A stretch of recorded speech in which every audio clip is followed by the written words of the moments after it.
Welcome to the Just Being Frank Show, the realest sports talk show on YouTube, giving fans a real-life perspective on sports and entertainment. You knew better, you do better, who do it better?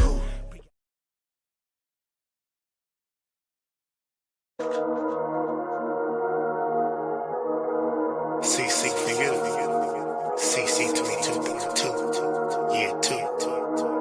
Let's get it. Caitlin's coming for you. What's with all the hype? Is it all because she white? Caitlin's coming for you. Nah, she a dog, she can ball like she might. Caitlin's coming for you. Soaring through the sky, it's a Hawkeye legend. Caitlin's coming for you. Now the fever on fire, Wnba jam. Fast break, she on the move. Go hard, win or lose. Dog on the court, but show charm in an interview. Even though they all hating, even though it's all Caitlyn. Sorry, bust your balls, but this year gon' be hard breaking. MVP, bad dad, logo 3-step bags. No look past, catch that. Nike couldn't check that. So check that, hating at the door. We in year 2 with debating if she the GOAT. Float like a butterfly, sting like a bee. Rumble CC like Muhammad Ali. Shake the haters off like John the Liquidator. They games premature, should be balling in incubators. Keep putting ink to paper, keep signing for meals. If they try to lock you out, they'll be shining your wheels. Working at a car wash, cause most of them all wash. Claiming they the reason that most of us all watch. Not just because of one person, it's because of me too. What's with all the hype? Is it all because she white? Caitlin's coming for you. Nah, she a dog, she can ball like she might. Caitlin's coming for you. Soaring through the sky, it's a Hawkeye legend. Caitlin's coming for you. Now the fever on fire, Wnba jam. Look up in the sky, it's a bird, it's a plane. Nah, that's Angel Reese dropping turds on the game. Not working on the game, not deserving of the fame. Missing wide open lanes like she played with a broken wing. Seemed hopeless, man, Lisa Leslie couldn't fix it. We scream floopies, bang, that bang getting ridiculous. Tried to poke the bear, but we laughing cause she ticklish. Can't see me no man, CC, shoot it from a distance. Shoot it with persistence, do it so consistently.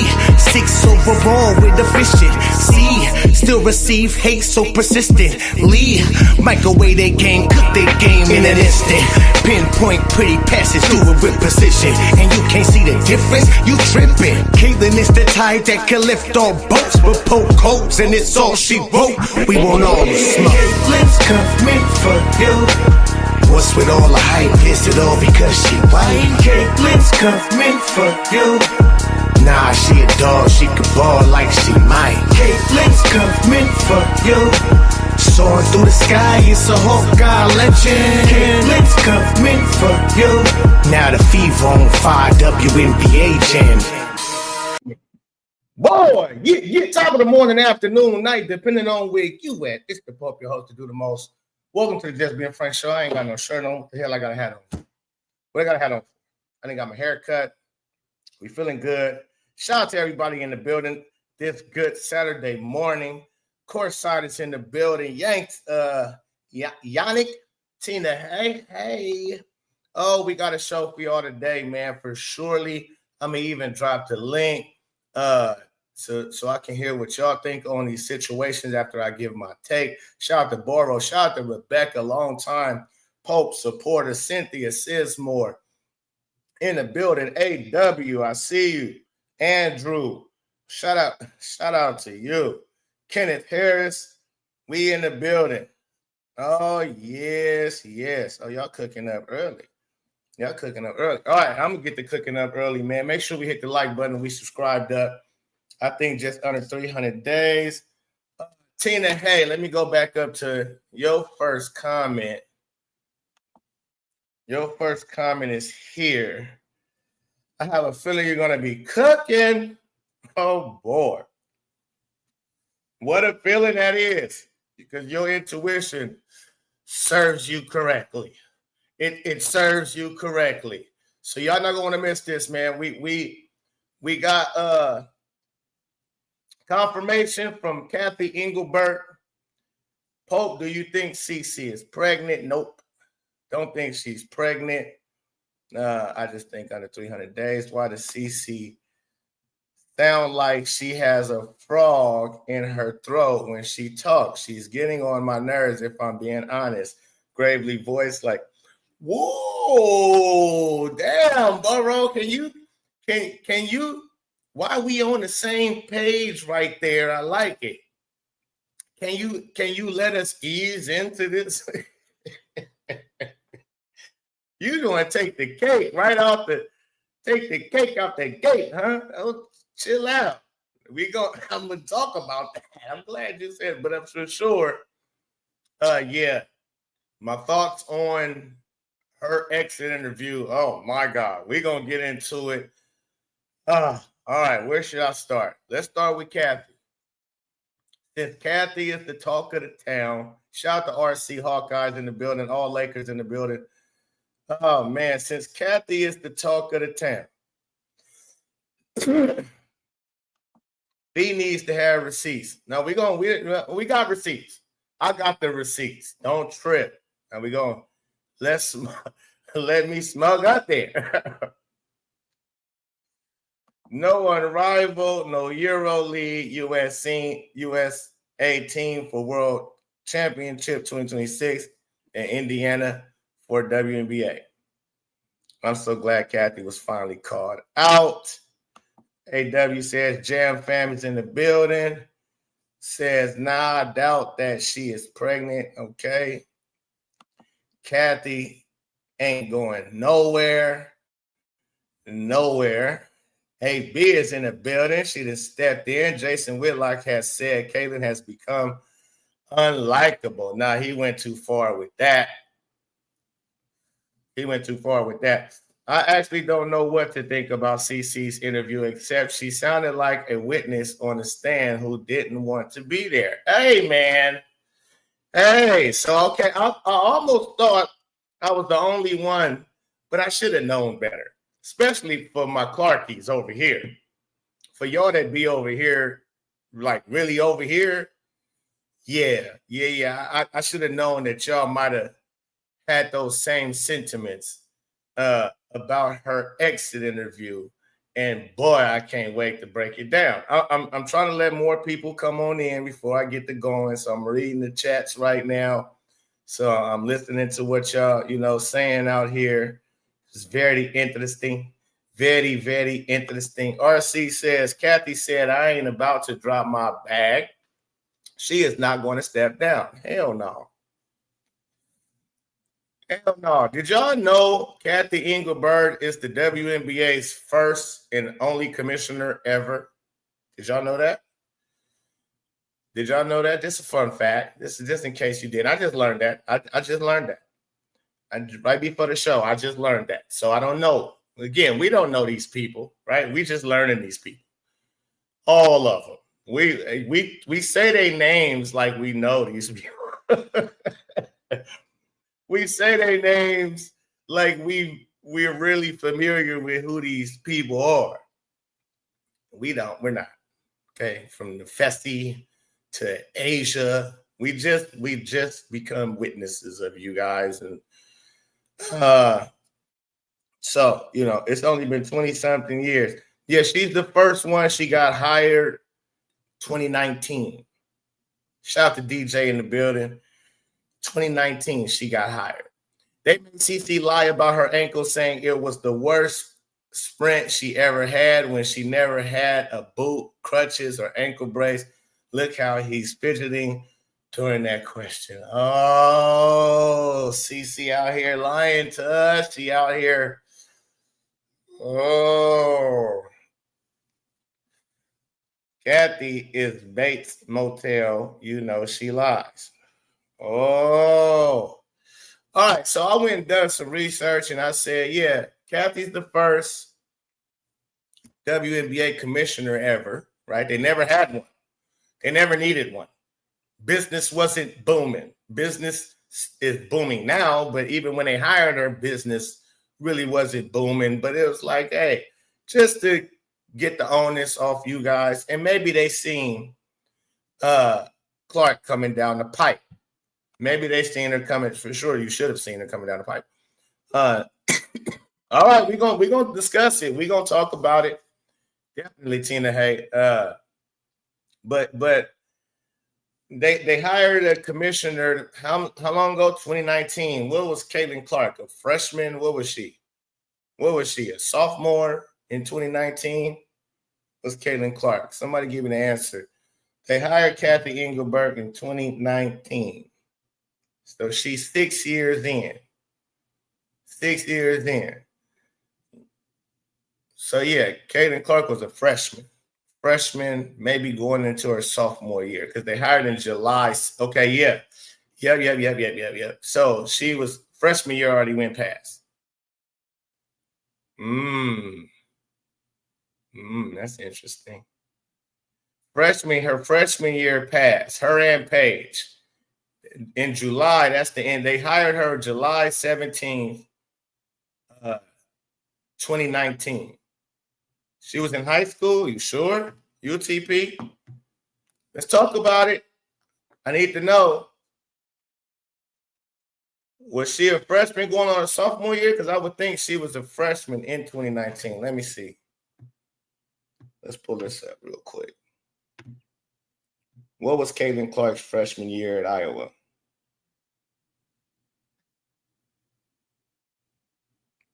What was Caitlin Clark freshman year at Iowa? During her freshman year at Iowa, 2020. Okay, so she was a freshman. She led the team to the Sweet 16. Good job, UTP. Shout out to you. Okay, she was a freshman. CC ain't no snitch like Phee is. Yeah. Kenneth say she ain't no snitch. Oh man, this is good stuff. All right, so I'm gonna bring up Cathy. Right? I'm gonna bring up Cathy. Let's bring her up. Let's bring her up to the stage. Come here, Cathy. Come here, girl. How you doing, girl? A lot of these people, we trying to get familiar with you, Cathy. Okay? A lot of people calling for your job and saying you not this, you're not doing this right and that right and this right. All right? Pope, do we call her Captain Cathy? No. When we watch this, you'll see how much, because of course, you got to understand too. She can't just come out there and just be as unprofessional as the players in her league. She can't come out and be like, oh, that girl lying. Don't listen to nothing Phee talking about. Phee, I don't know why she lied to y'all. Like, she can't say, like, she can't come out like that. She can't come out and, oh, I don't know why she lied to y'all, but she lying. And that's a shame. That's a shame. That's a shame. Phee out here lying on my name. But she can't do that like that. She has to take the high road, right? And kind of like where she doesn't throw Phee under the bus like how Phee threw her under the bus. This can't be a tit for tat. All right. But again, let's learn who Cathy is real quick before I play the video. Make sure you hit the like. Let's do a little background on Cathy Engelbert, because I'm sure a lot of us don't know. I just learned about a lot of this stuff myself. What was Cathy Engelbert doing before she got to the WNBA? Anybody know in the chat? I'll let you know. Does anybody know in the chat? Where was Cathy Engelbert before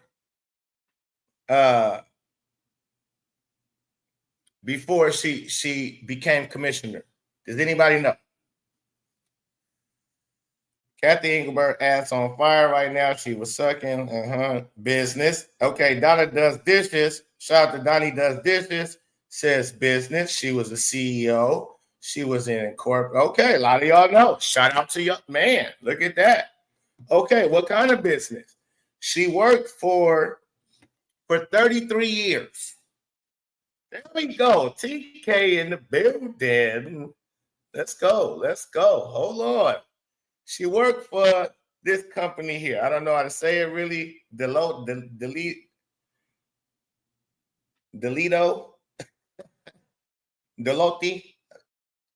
I don't know how to say it. But let's see. Hold on. Okay, 6 years. She was the league's first commissioner and came to the WNBA after retiring as the first female CEO of the Big Four firm, Dolita. Okay, and then when I looked up Dolita, hold on, let's go to Dolita. Where was that at? Give me the Dolita. Let's go out of here. Okay, so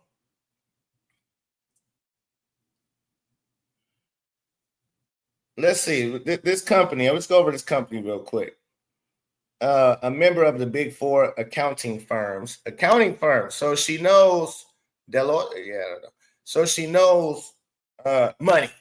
She knows dealing with large amounts of money. Okay. She would have to have that credential, that background, to where she understands money. Okay, hold on. Let's listen. Watch this. I like this.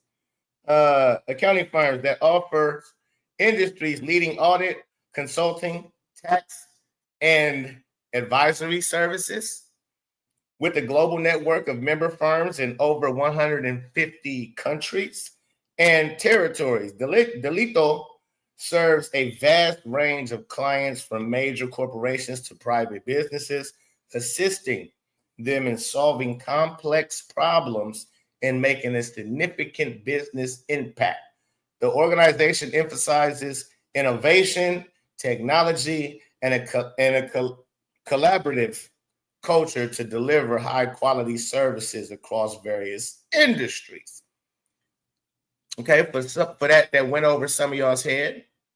Audit and assurance provides high-quality audit services to help clients maintain high standards of financial integrity. Consulting offers business acumen and strategic advice to help clients navigate complex challenges and achieve lasting results. Okay. Tax advises clients on tax considerations, including tax technology, investment management, and global mobility. Advisory services delivers a broad range of financial, risk, and management advisory services to support client growth and success. So she got a lot of knowledge, or we would say, in dealing with business and money and tax and consulting and all of this type of stuff, right? All right. So her resume speaks for itself. It's all we can take because we don't know her. Her resume, before she did 6 years in the W, which should be the dumpster, right? Which we know the W is the dumpster. She went from handling business of all kinds to, they say, okay, we're going to make a commissioner now, Adam Silver. We're going to get us a commissioner for the WNBA so the owners won't have to deal with certain shit, right? Whatever. We can put it off on her. She got to handle it. Cool. We paying these players, right? Follow me, please. We paying these players. This is the owners thinking. We paying these players who don't get us no money. We might as well pay somebody else, overseer, to where we don't even got to deal with none of this. We just gonna pay these women some pennies, man, because they ain't making us no pennies, right? So we can only pay them a few pennies. They ain't made us no money, right? And we got to oversee this and make decisions. Nah, this is how we already giving them money for no reason. We might as well hire somebody else to answer questions or whatever for this no reason ass league. And they went and got the best person damn near for the job when you're looking at resume on how to handle business, how to do this, how to do that on a global scale, and so on and so forth. Her resume is crazy, right? 33 years, CEO of a fucking crazy company. So she's a millionaire. Been that. She's been a millionaire, right? Well, let's find out who she is. Okay, so she gets handed the here, you take over this, or you answer the questions for this bum ass league.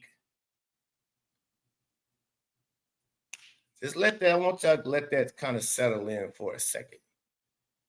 All right, I gotta take over for this bum ass league. Now let's let Cathy speak, and I'll digress. But we're gonna have to pause all through it because it's ESPN, copyright, so on and so forth. So just bear with me. To ultimately make us all stronger and better. As it relates to officiating and gameplay on the court, we hear the concerns, we take them seriously. Our game is faster, featuring more talent, and the game is more competitive than ever before. And with that evolution, game rules, interpretation, and officiating has to keep pace. Every major sport goes through this. Rules evolve, officiating adapts, standards shift. Alongside the growth of the game, the WNBA is no different. No different. Do y'all remember, if you was around long enough to understand what the NBA looked like, or the physicality? Let's stick to physicality. The physicality of the NBA, what that looked like in the 70s, 80s.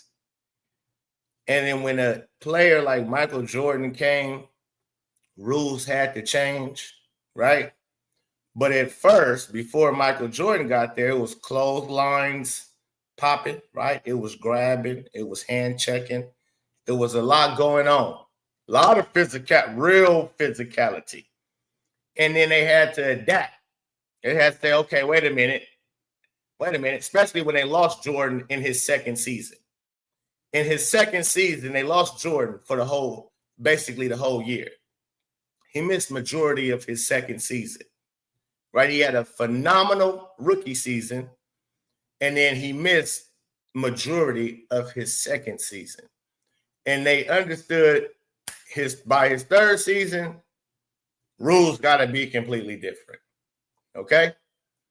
All right? When it comes to the physicality of the game. Football, NFL, look at the difference of the rules even in the early 2000s. And I ain't even got to take you all the way back to the 90s and shit like that in the NFL. But compared to how the game is officiated now, right? No helmet to helmet. No, it's all kind of shit.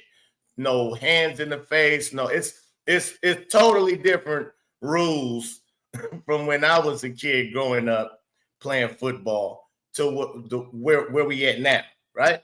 So yes, in due time, once your league, you have a lot of eyes on it and a lot of people starting to say, point this out, point that out, point this out. The players, you starting to see the results of, damn, that injury, this injury, that injury, right? But you can't really help injuries from happening in sports.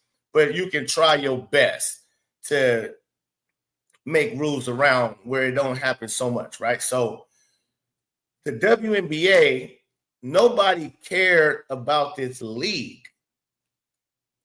This league never gave you us consumers. It never gave us reason to put any time, money, effort into this league.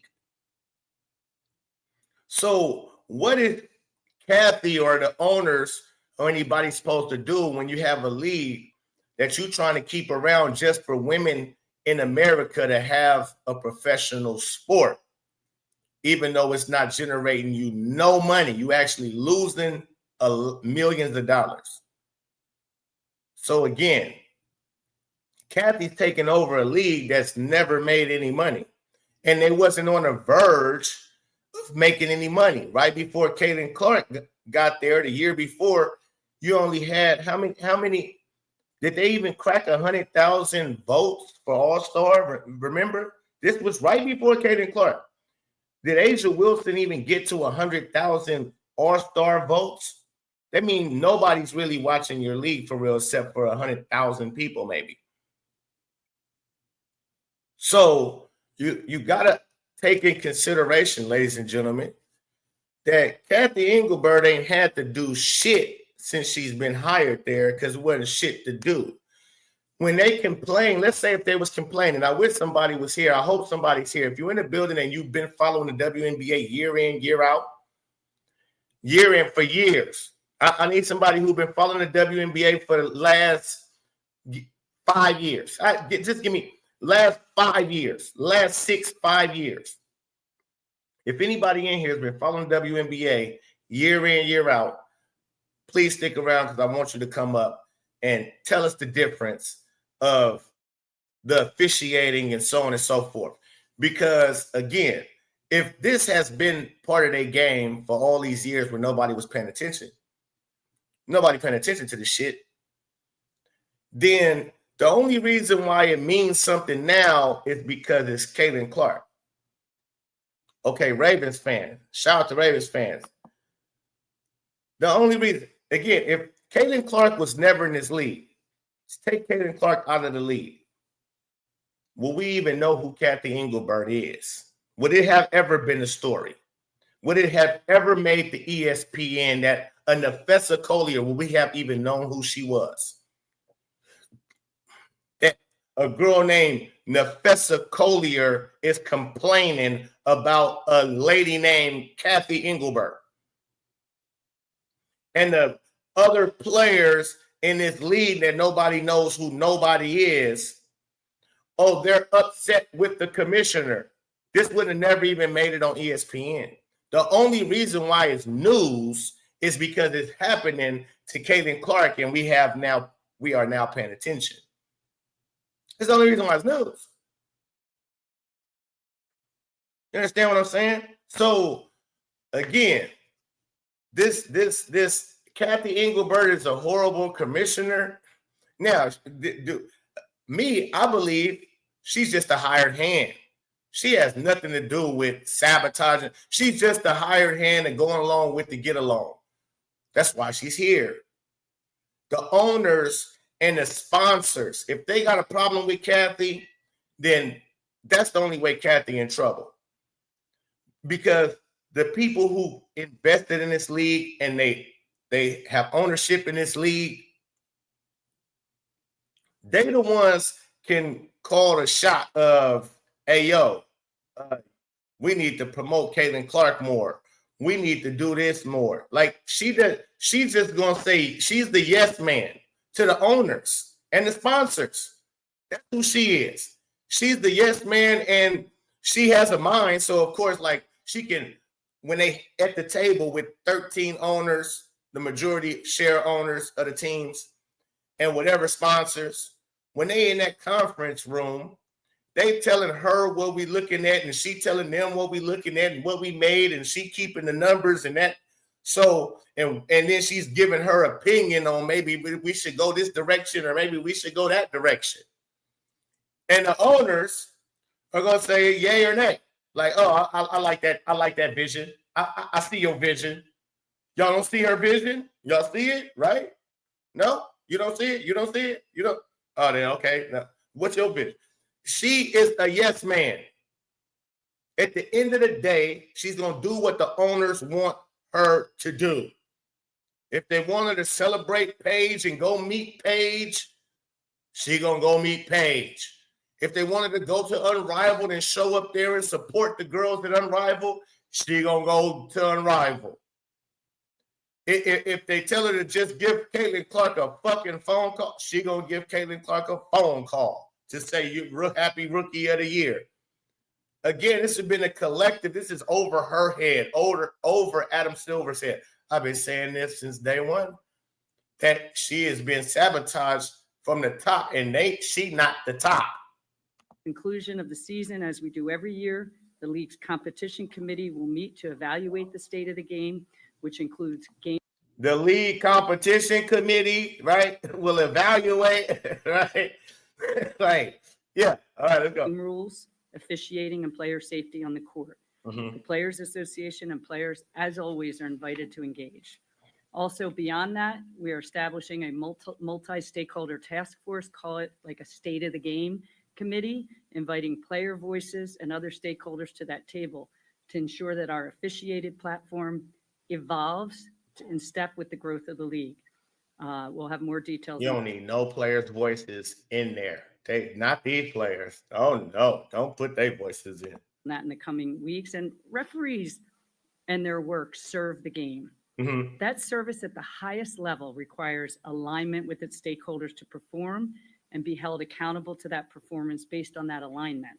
Mm-hmm. I think it's pretty clear that we're misaligned currently on what our stakeholders want from officiating. We have heard loud and clear that we have not lived up to that needed alignment, and that attention and change is needed to serve the WNBA to the level of excellence that is not currently being met in the various stakeholders' eyes. There are no greater stakeholders than our players. Their voice is integral to the alignment that is required for good officiating, and we look forward to including their perspectives on how our staff can. The stakeholders, where she wrong at, she knows it too. She's just giving them, she's just trying to, again, they keep pandering to these bras. I don't know why.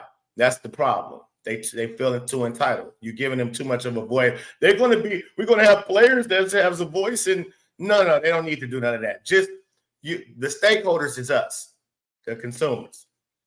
You hear our voice. We ain't got shit to do with it. You hear the constant complaints from everybody like us, the fans. That's when you have to make changes. When the people who's paying the money are complaining, that's when you have to make changes. Players can complain all the fuck they want to. At the end of the day, you're a player. Shut up and do your job. Okay? If you don't like it, go somewhere else. That's how they can do the players. The players don't mean shit. Never have. It's the fans. And the fans. See, it wasn't Jordan having to complain. Jordan didn't have to complain to the he didn't have to make a statement about the physicality of the league and the rule changes and so no. What Jordan did, he just got stronger. He said, I got to hit the weights. I got to get stronger. I got to get. The changes came because of the fans complaining about the bullshit physicality of the game. Better serve the game moving forward. So through the competition committee and the state of the game committee I've mentioned, we will take a hard look at what the proper line should be for good, aggressive play that we recognize has evolved into rough play, and how to calibrate the line for legal and illegal contact to ensure player safety and exciting competition. We owe it to the players, our fans, and the next generation to keep building a movement that not only showcases the best athletes in the world, but also inspires millions who dream of following in their footsteps. See, that's the capping. If you want to say Cathy capping, that's the capping, because it's all about Caitlin. It's all about Caitlin. The only reason why this is a problem now is because you have a player where everybody is watching and they saying this shit is terrible. The way she being treated, the way she being ref, all of this, we calling it out every single game. We're constantly on you guys' dome. That's the only reason that there now needs to be a shift. And yeah, because again, you got to level up. So yeah, you got to level. At first, the players are shitty. So we're going to call it what it is. It's frank. The players wasn't that good. They're not that athletic. And so you had to have something that was exciting, rough plays, rough housing, people like collisions and things of that nature. Because basically you're trying to action pack it in that way, right? Reckless abandonment. That's how they play. Prison ball style. That's stud against stud, right? Stud buds, right? All over. Girlfriends is on each other's teams and all of that. It's a love affair. It's a reality show. That's what you're making your money. Now you have Caitlin Clark, a true hooper, who all the fans want to see her hoop. We don't give a shit about we don't want to see the bullshit, especially now that we used to the NBA being so soft with hands off and calls being called as weakest fouls. Like they just call everything on the NBA side. And then we over here looking at the women's side and y'all got this shit looking like level 4 prison ball. No. So when we start to talk about it, oh, Caitlin Clark, no, this ain't good. She need to lead the league. She need to do this. She need to file a civil lawsuit. She need to speak up. She need to. Now you got to start paying attention. That's the mission. That's the heart of the WNBA. And that's what unites us all, players, coaches, fans, and partners in pushing this game forward. We all love this game immensely. Together, we've made incredible progress. We've eclipsed previous records. We've expanded our footprint, and we've bolstered the position of our league. And since all of that, she can't say now for people, she can't say Caitlin Clark did everything she just said right there. We broke all-time records. She can't say Caitlin Clark broke all-time records. Caitlin Clark did this. Caitlin Clark did that. Caitlin Clark did that. She can't do that right here in this moment, right? So if you're expecting her to tell that type of truth, she can't do that. She has to be like bullshit on that level. I know you will ask me about the CBA. I want to briefly cover this.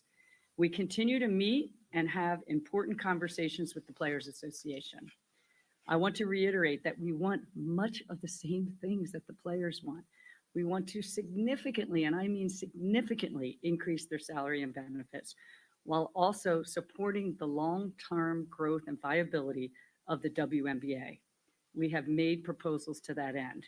We've been meeting regularly throughout the summer and playoffs, and we will continue to negotiate in good faith until we get a transformative deal done. So in closing, these finals mark the end of what has been a landmark season for the WNBA, a season defined not just by the remarkable play on the court, but by the passion, the investment, and the belief in what this league can become. There is still much work to do, and we welcome that work because the WNBA has always been about building something bigger than the game itself. And we know the best way forward is together. And one day, my bad. I gotta laugh out loud on that one. WNBA is trash. Best item. A big shout out to my team. I am so blessed to be working with so many amazing colleagues at the league office. Mm-hmm. When I came in, we had very few people working in the W. Now we have hundreds working tirelessly on behalf of the league and the players, and thousands if you include the teams. I have so much gratitude in times like this for how CC getting everybody paid. Great our team is and how hard they work. They are the best in women's sports for sure, and they have shined over the last couple of years with their broad capabilities, innovative thinking, stellar execution, and endless passion for doing their best for the players in this game. Check this out. Hey, look, I will say this. Last year's All-Star weekend with Caitlin Clark in Phoenix, that was lit. This year's in Indiana, it was lit. It was different. It was With tough. that, I'm happy to take your questions. All right, we'll begin. Cathy, if you would, third row to your left. Let's go, Hey, Cathy. Cathy, Doug Farmer, the Associated Press. There's a lot to unpack in that statement you just said there, so I'll try to get something quickly here. Two-parter. One is CBA deadline is the 31st of October. Are you expecting to be done by then or maybe have an extension? The second part is the Connecticut Sun sale. You didn't address it all in your thing. Where does that stand potentially of having that team Okay, either stay in hold on. I don't Connecticut care or about somewhere that. else? We could do an extension and, I don't think, hopefully that the players minority investment selling the entire team. So we receive periodic updates from them, but there's no decision been made yet from their perspective on how they're strategically looking at their next steps. Cathy, next question. Standing to your right. Hi, Cathy. Malika Andrews, ESPN. I just wanted to get some clarity on some of the specifics that Napheesa Collier said about your conversation that you had that was previously private. Did you in fact say that, quote, players should be on their knees thanking their lucky stars for the rights deal that I got them? There's a lot of inaccuracy out there through social media and all this reporting. And so I think what's most helpful is to focus on, I have been in touch with Napheesa. We've exchanged texts. We're talking next week. So I think. Hold on. You're doing too much. That's too much word salad, baby girl. So you said that. Yeah. Hold on. Wait a minute. That should just be that's a simple yes or no, love. Listen, love. You too. That's a simple no. I didn't say that. I didn't say that. Gotcha. Look, hand in the cookie jar. But again, at least she's not lying. At least she didn't lie. Now, what I'm taking from this, she giving us word salad. She didn't say no. So she ain't lying. She just saying things is missed. Maybe she didn't say they should get on their knees. Maybe she didn't say they should get on their knees. Maybe she didn't use it in that way. Maybe, but she damn sure said they need to be lucky that I landed this deal. And I'm gonna dive into that. Why she right on that aspect? She right. I'm gonna get into that in just a little bit. I think obviously a lot of reporting, a lot of inaccuracy about what I said or what I didn't say. And I will tell you, I highly respect the players. There's a lot of emotion and passion going on right now because we're in collective bargaining. We're in the Wnba finals. And so I'll leave it there. I mean, I'm just obviously disheartened.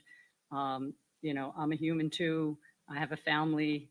I have 2 kids who are devastated by these comments. And so all I'll say. Now she's going into victimhood. But let me see. Hold on. Let me go back. Adrian E., you right. She giving corporate speak, right? She giving corporate speech right here. Good call. Good call.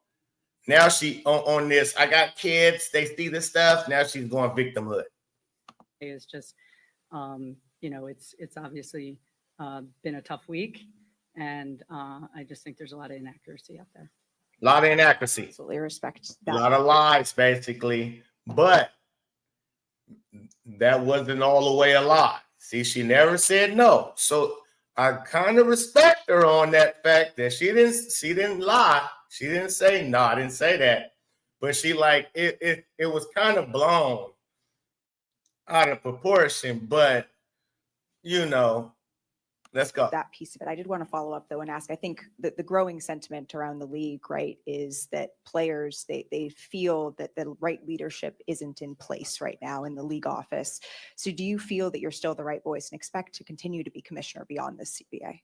I certainly, that's another inaccurate statement out there that everybody reads and takes clickbait on. Obviously, I've never been a quitter. Correct. Come on, Cathy. I'm entering my 40th year, actually, this month in business. Never been a quitter, never shied away from tough situations. I think leadership, the cream always rises to the top. And I've always been someone who believes in the fact that if there's things we need to fix, we're going to fix them. If there are things the players have a perspective on that they don't like that we're doing or I'm doing, we'll fix them, Malika. So I think there's messy Malika. Point in time when you see she the only one that asks the messy questions. Obviously there's a lot of and I said emotion, passion, whatever you want to call it, about what's going on right now. The league has grown enormously over the last 5 years. It's incredible what these players. She lying. She knows she meant to. She knows she mean to. Caitlin's coming for you. Players have done day in and day out, and they deserve all the credit. But as I said, my staff and the staff of the teams and the owners in this league have made tons of investments to get to where we are today. And so I'm not going to shy away. I'm the commissioner of this league, the leader of this league. I think we've accomplished a lot, but we have a lot more hard work to do. There's so many more things we can do together, and I hope that the players see that. And I'm certainly, looking forward to meeting with them in the off season as we get to the next level, especially with so many great things that are going to happen in the off season into next season. Okay, and so listen too, people. Let's check this out real quickly. One thing, let's check this out. All right. Oh, I got 2 super chats. Hold on, let me read these 2 super chats, and then we're gonna get to it. Ravens fans, let's see. Shout out for the super chat. Says Pope, years ago, the ATL Dream had a different owner. She wanted to make changes so they could make money. The players forced her out. This has been the issue. Cathy isn't the problem. It's the players. Oh, nice. Exactly. And I know that story. A lot of us know that story. Shout out to you, Ravens fan. Jeff Sandy says, Cathy's job is to make both sides happy. She seems like she's only concerned about herself and not the league. Jeff, shout out to you. again, I don't know where people getting this. She seems only concerned about herself. I don't understand that. I don't understand why you say she's only concerned about herself. You don't know this lady. Nobody knows this lady. And if you think about what she's already done, think about how, okay, yeah, they wasn't ready for Caitlin Clark year one. She's dealt with a dumpster fire since she's arrived. She's the first commissioner to a dumpster fire, a league that doesn't make a profit at all. Not one single player in the league prior and present made a penny. Right? So she's trying to figure out what can I do? A person that's not a player to attract some attention to this awful, dreadful excuse of a league that's so-called professional. She's dealing, this is out of 33 years of her dealing with businesses and consulting businesses on how to do things and how to make money and so on and so forth, I probably guarantee you she's never had a company or business that's been in business for 20 plus years and ain't made a dollar. Fuck a dollar, a penny, pimp. A penty.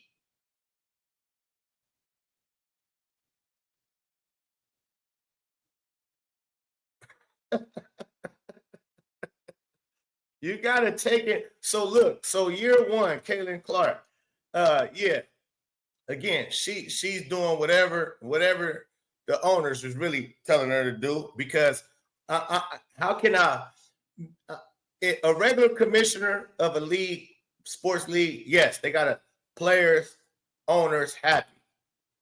In this league, who the fuck are the players until Caitlin Clark?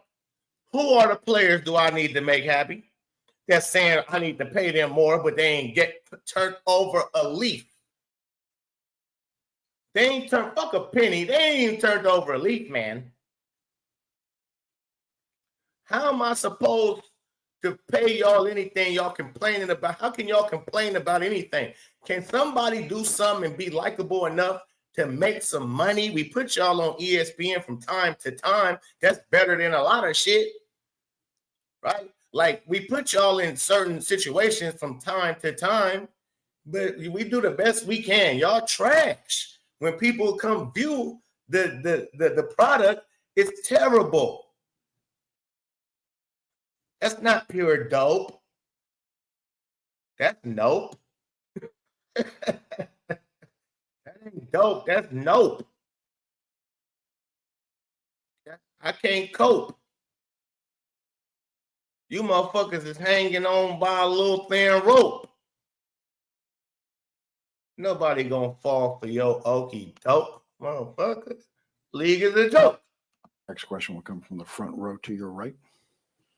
Hey, Cathy, Kareem Copeland, Washington Post. Kind of still going on that same plane. Before she go, my bad, because I didn't even finish my thought. Goddamn. Nigga rhyming too much. But look at what the year two looked like. I know Caitlin Clark didn't play, but they had Caitlin Clark, right? They had Caitlin Clark. 40, how many games was she going to be on national TV? How many games Caitlin Clark scheduled for national TV this year? I know we're talking about she loves herself and only herself. How many games was Caitlin Clark scheduled on TV this year? How many games? 41 games. 41 games. 40 games. 40 fucking games. So you don't think she took in consideration that, yeah. How much did they move arenas this year when Caitlin Clark? How many more? They did more than last year, right? When this year that they knew, she sells out wherever she goes. They didn't know what to expect last year. They maybe should have, but hey, they've seen stars not like her in college before and get to the WNBA, and it drops off tremendously.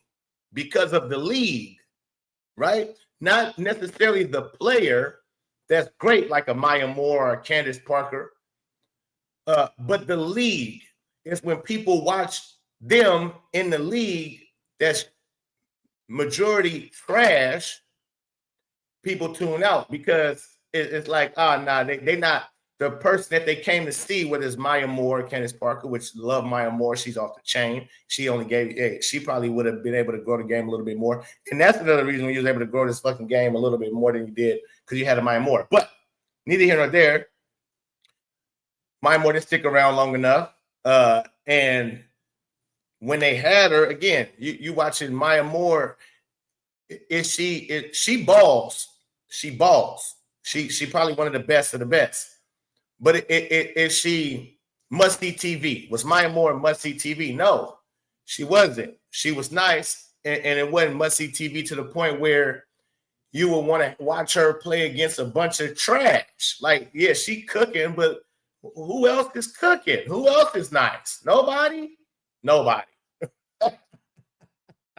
So it's like, oh, yeah, okay. Maya Moore ain't dunking on shit. She's not pulling up from 30 foot. She's not throwing pinpoint pretty passes.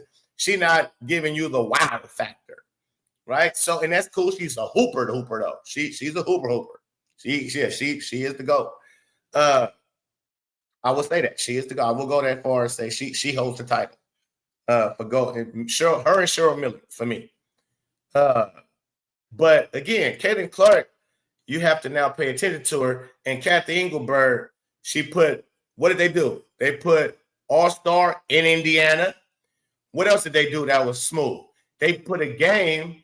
Look, so again, people love to talk about all the negative, but think about the positive that she did. She did a preseason game in Iowa for Caitlin Clark. And the Clarkies. I'm not really trying to give her no credit, but it is credit. You got to give credit due when credit is due. That was smart. That was smart. So yes, no, she didn't call Caitlin Clark and celebrate her and so on and so forth the way we feel like maybe she should have, right? But her actions is speaking louder than her words at times. She put 40 games of Caitlin Clark on national TV. She put Caitlin Clark preseason game against Brazil in Iowa and sold tickets at the fucking at $500-600 on average. That was smart.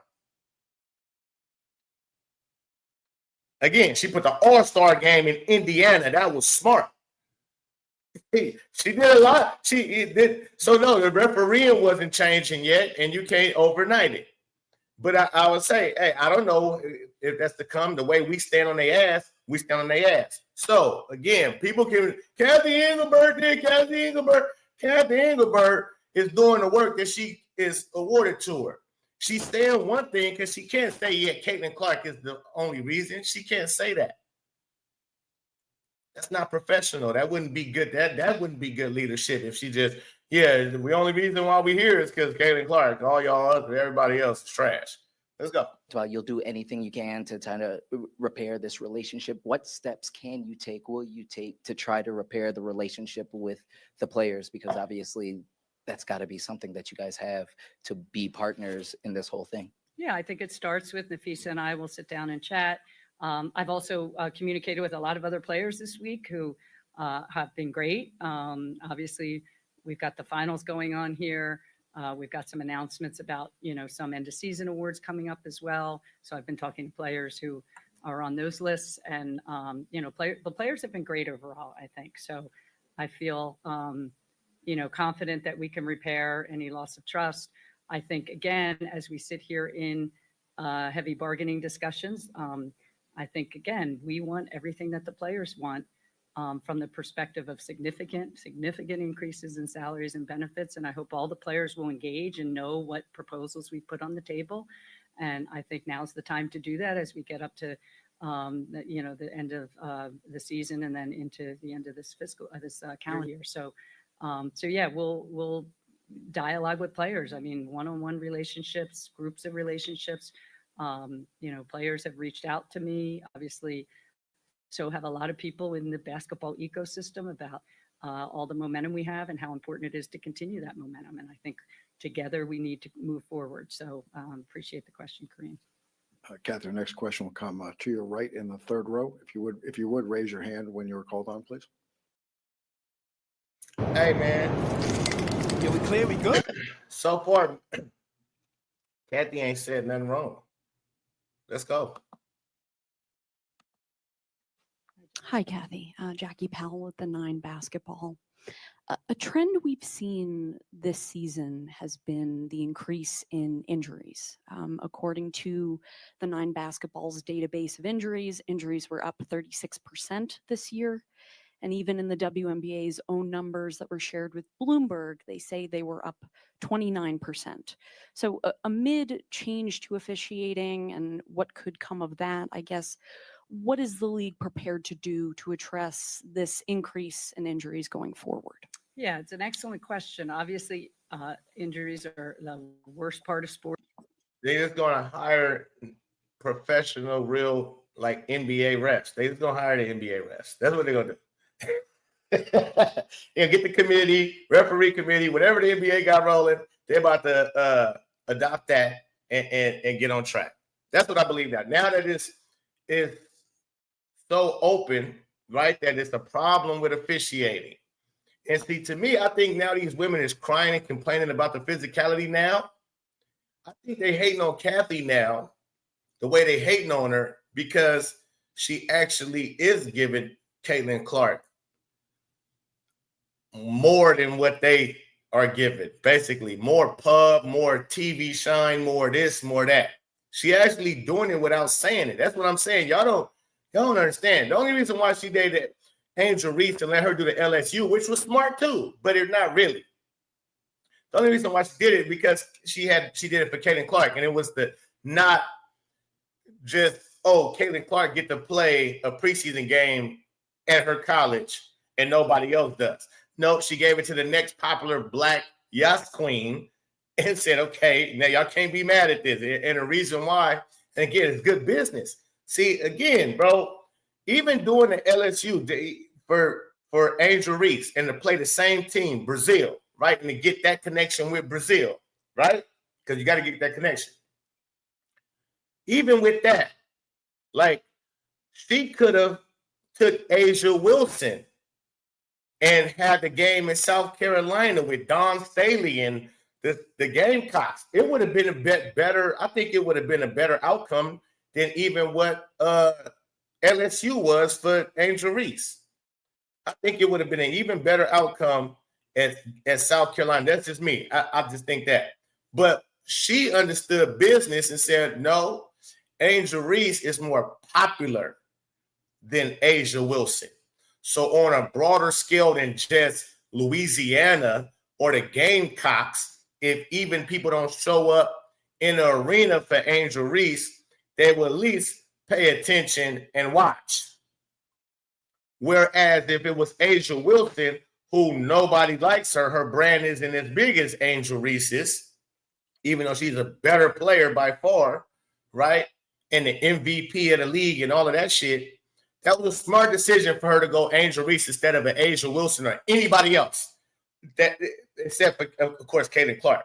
But I'm saying if you're going, because of course you don't want to, alienate Caitlin Clark is the only one who getting this. Let me get somebody else in the league. And no, it wasn't Phee, it wasn't Asia, it wasn't Bree, it wasn't Sabrina, it was Angel Reese. Smart decision on her part. And the more I think about it, the more I'm like, hey, yo, bro, that was smart.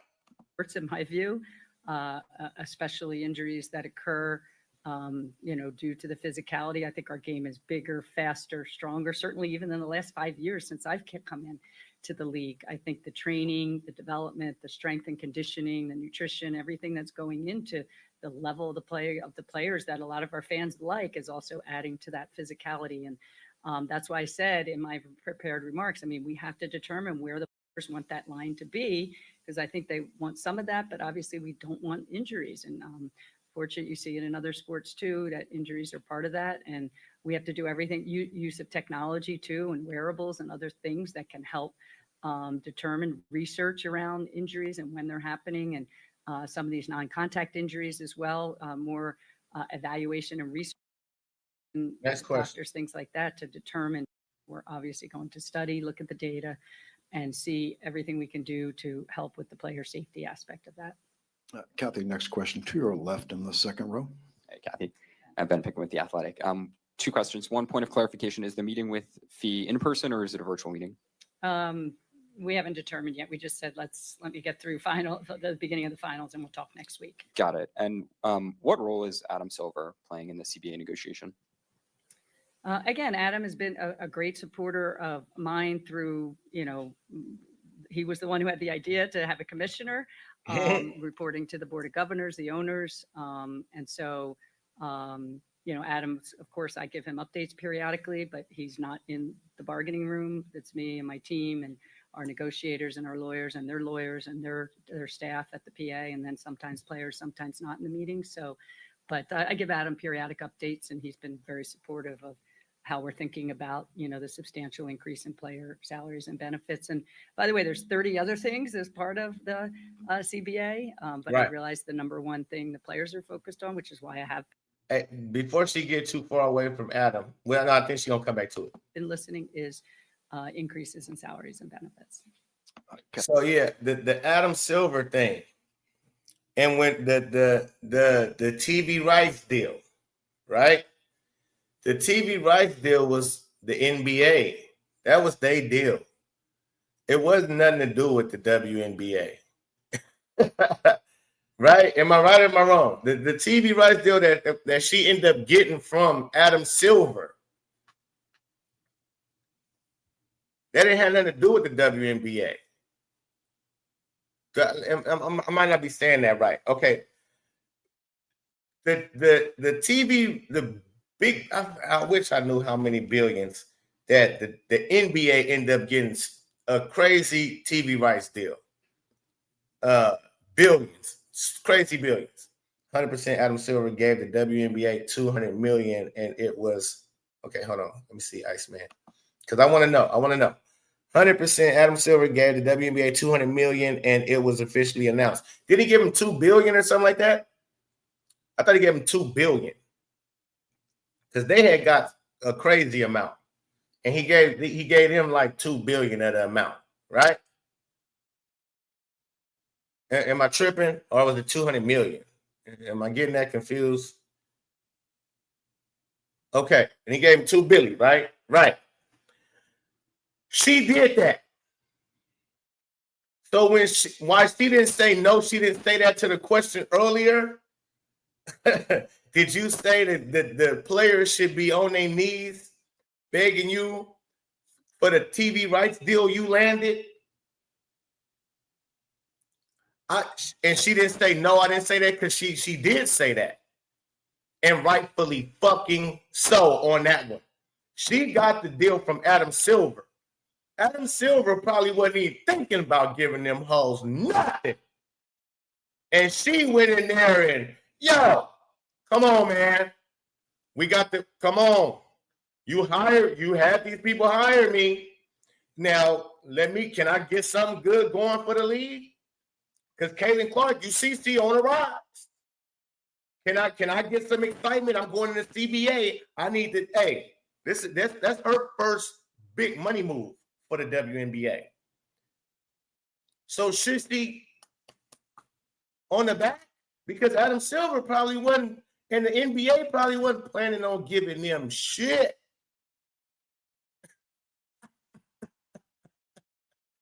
$200 a year, bill in total. Okay, cool, Ravens fan. Thank you. I don't believe the NBA and Adam Silver was thinking about giving them shit. I believe, even with the Caitlin Clark effect. Yes, Caitlin Clark is drawing in numbers, but they like, man, you know how many billions we done lost? We are almost close to $1 billion just investing in this bum-ass league every year. No, we're not giving them nothing. Shrewd businessman, they just not just giving up $2 billion, $200 million a year, but $2 billion in total. No.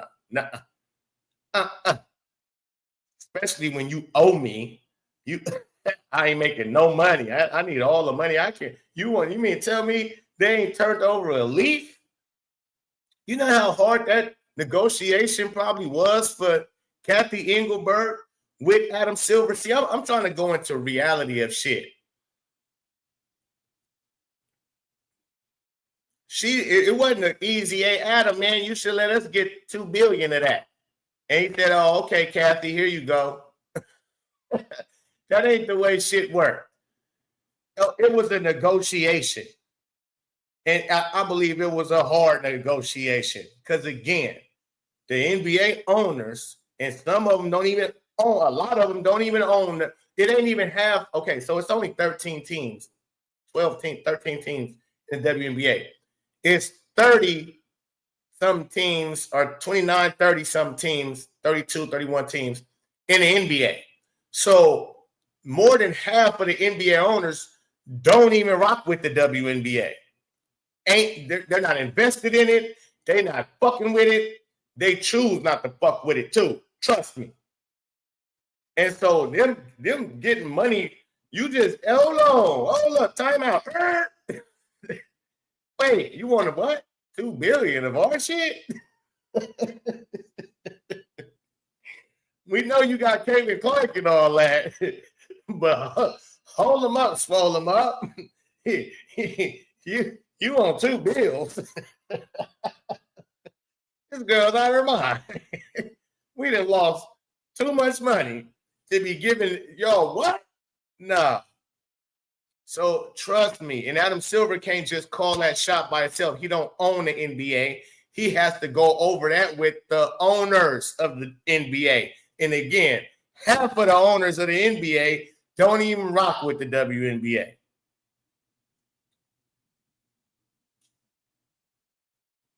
Come on, man. I'm just saying, I don't know. Am I the only one understanding this? That, yeah, she did get them the TV rights still. She did. She did that. We're not giving her no credit where it ain't due. She did that.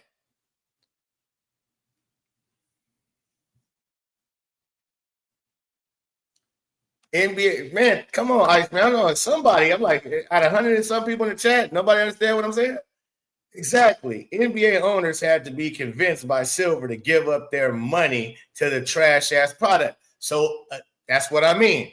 So when she tells Phee they need to be thankful, because I don't think she said the knees and all of that. They need to be on their knees. I think that's Phee lying ass putting 10 on the 5. She put 10 on the 5. And that's why Cathy, she didn't say, no, I didn't say that. But the way she said, I said it, that wasn't it. But she can't say that. She can't say, no, I didn't say it like that. She had to say, yo, that just got misinterpreted or whatever she said. It was like, well, it's without throwing Phee under the bus. Because I believe, yeah, in negotiations in the CBA, right, and you want more money and this, that, and the other, and you start talking about, and because I believe these girls think they know business, the players, and probably had the nerve to hit her with, we just got the $2 billion TV deal, woo-de woo woo woo. Cathy probably was like, oh, listen, I got the TV deal. They didn't want to give it to me. Do you know what I had to go through, young lady, to get that from them men? From them men's. Do you know? Yeah, I did that, motherfucker. While y'all sitting here trying to act like I'm not doing this and I'm not doing that, nigga, I'm shaking the trees. And y'all ain't turning over no leaves. It's still all CC. When it come to y'all bitches, y'all ain't doing shit. Ain't driving up the digits. You bitches don't drive up no digits. But you want to act like witches when you really witches. Trying to get my riches. Stitches get stitches, where stitches get stitches and put in ditches. Yeah. Phee, telling ass. Like you told some, but nah, you just had to say they begging. They should be on their knees begging, thanking me for it. No, she ain't say all of that. She didn't do that. She didn't say that like that. I don't believe you. You need more people. Phee. Now, if she told you and was frank with you, yeah, bitch, I got the TV rights deal. You damn straight. Y'all should be thanking me. Y'all don't know business. Y'all think y'all know business better than Cathy. Cathy been a CEO for a fucking multi-billion million dollar company for 33 years. She know business. She know business. She know money. You don't know money. You don't know business. Just listen to Cathy. I think next question, third row center.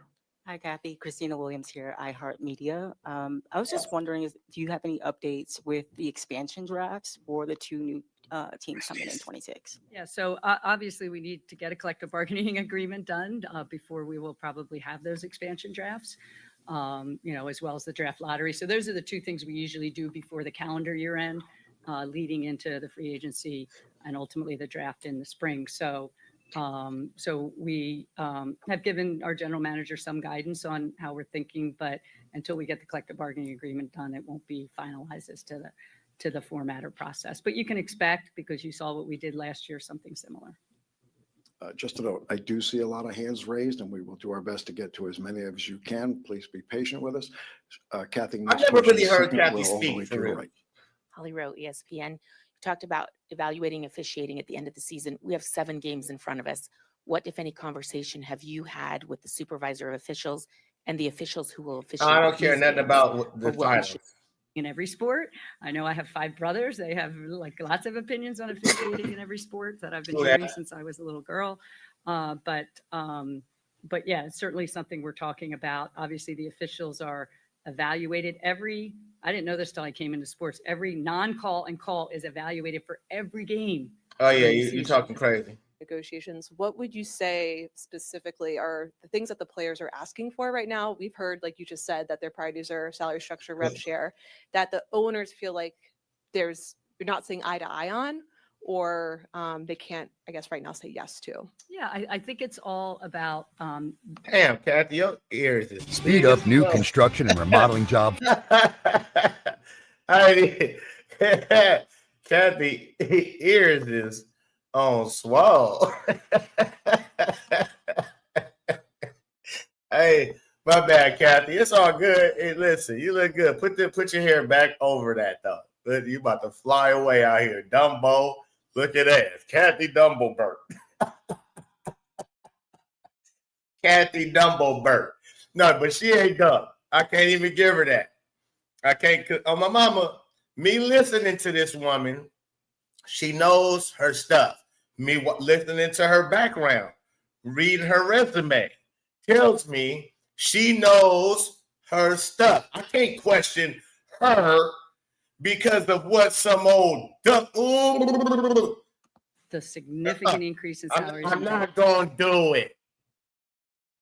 When I look at her rap sheet, when I look at even what she's done in these 2 years of the league being something now, something that she can work with, I see she working. You could see the work. Now, with the officiating, that's no work. 0 things have been done about the officiating. We've been complaining since last year. But last year, it was only us Clarkies complaining. So last year, it fell on deaf ears. This year, you got more than just the Clarkies complaining. You got the Angel Greasers complaining. You got the Asia Whistles complaining. You got the Ali Thomases complaining. You got the Nefesi. What I gotta come with it. She can't be. You can see the Liar Collier complaining. You got Becky Hammonds complaining. You got Cheryl Reeves complaining. You got everybody's now complaining. On top, so all the fans are now complaining because again, now everybody's paying attention to the league, not just even Caitlin Clark and the Indiana Fever, but the whole league. We know who Rachel Banham is. We know who Rebecca Allen is. We know who other players are that I'm still not familiar with all of the players, but we're starting to learn more players and more players by the day goes on with the WNBA. Benefits with the long-term viability of the league. So, you know, we've made proposals with significant rev share components already in the money, rev share components, as I reported. I guess it was at All-Star. You know, they're obviously bargaining for more. And so we're just trying to obviously balance looking out many years, because CBAs are typically several years long, whether it's 8 years, 6 years, whatever you want to call it. So looking out to make sure that, and I think the players want this too, that the next generation of players that come after them have a viable league to play in. So that's what we're just kind of going back and forth, determining where that right balance is. And so I think we all agree we're trying to return every dollar we possibly can to the players. But we also want to incentivize investment from owners. We want owners to have a viable business. And obviously we're looking at expansion up to 18 teams by the end of the decade. So that's important that those owners coming in have a shot at a viable economic model for the future. And so. Hello! Cook they ass, Cathy. Cathy cooking Dumbledore. So that's the balance. The balance is between, I would return every single dollar we possibly can, and we will. We got to return every single dollar. Well, how is that so hard? Again, see, for me, shout out to Ock Nation. He in the building. Shout out to Ock. For me, ladies and gentlemen, oh my God. So the players, y'all want to get paid.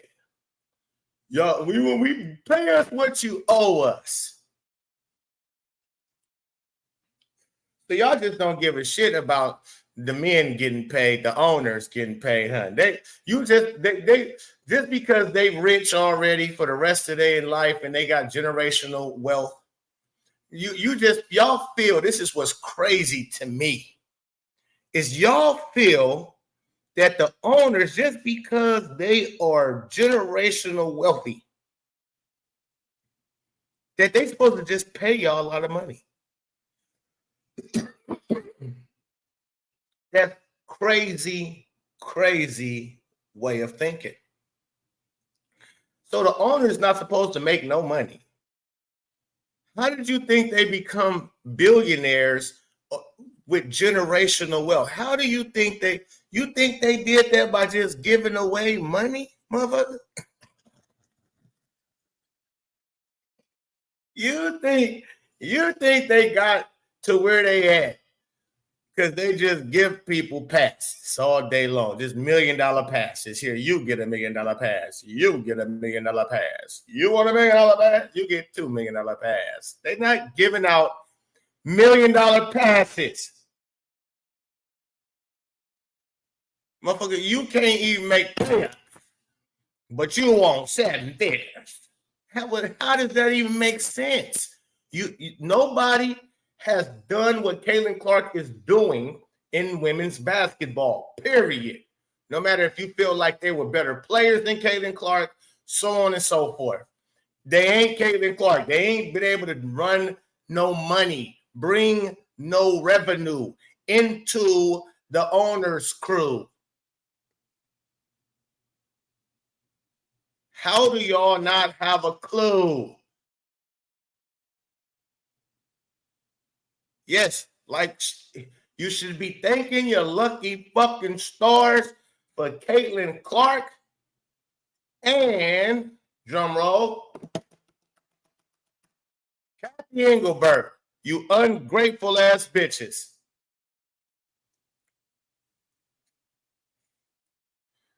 Cathy Engelbert is a woman with business sense. She's proven it. Her resume speaks for itself.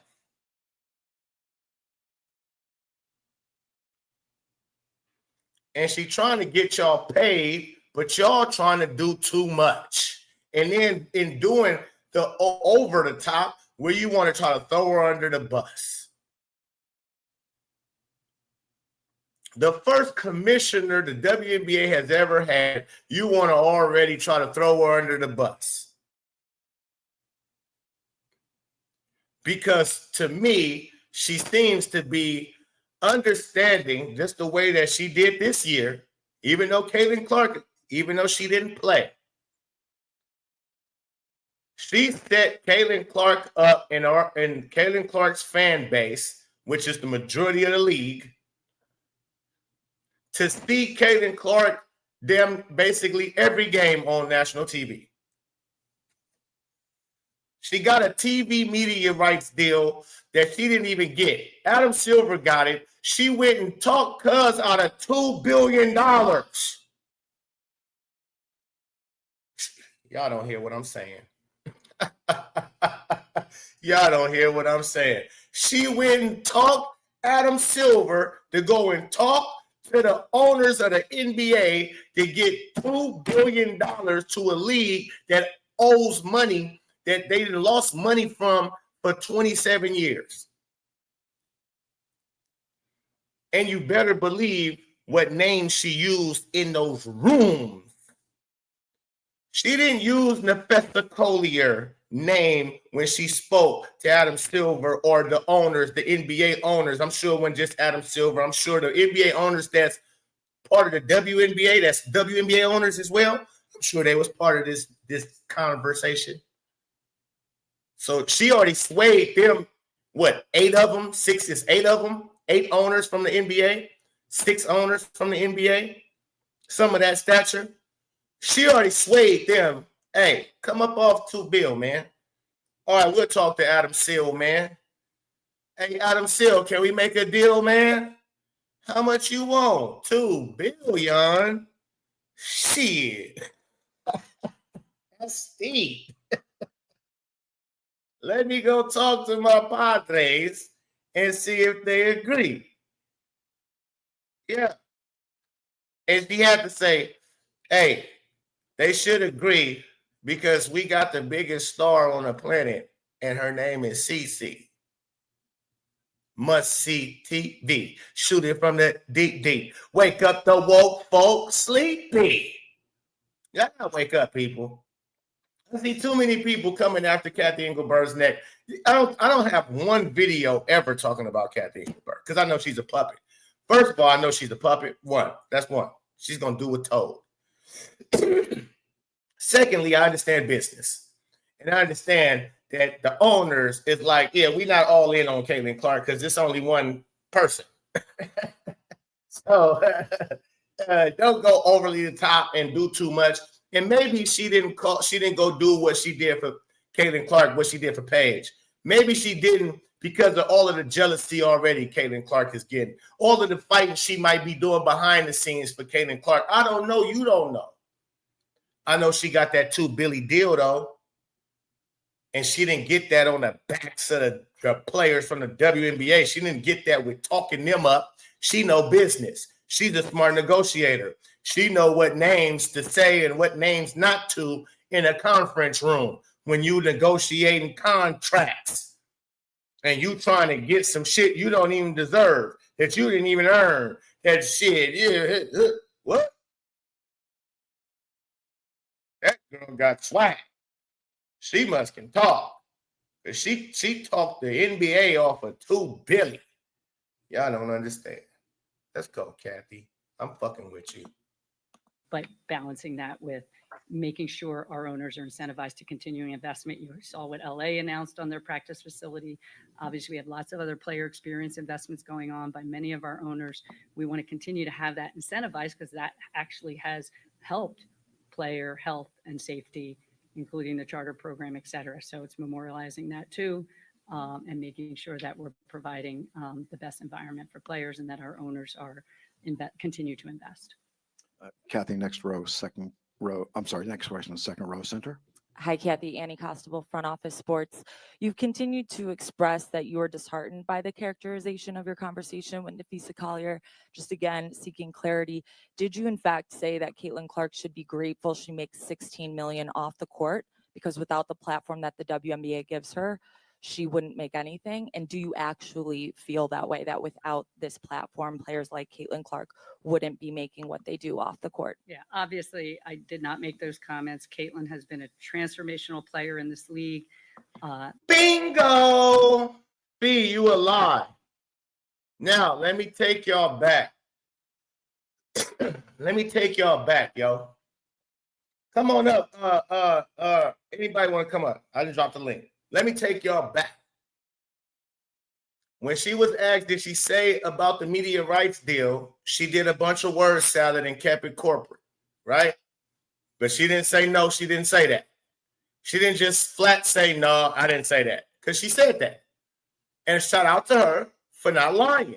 Again, I got to give credit where credit is due. She could have lied, and just like Phee lied, they could have both been two liars.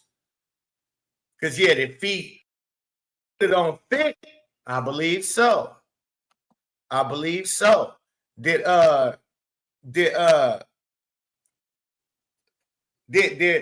Cathy actually say that?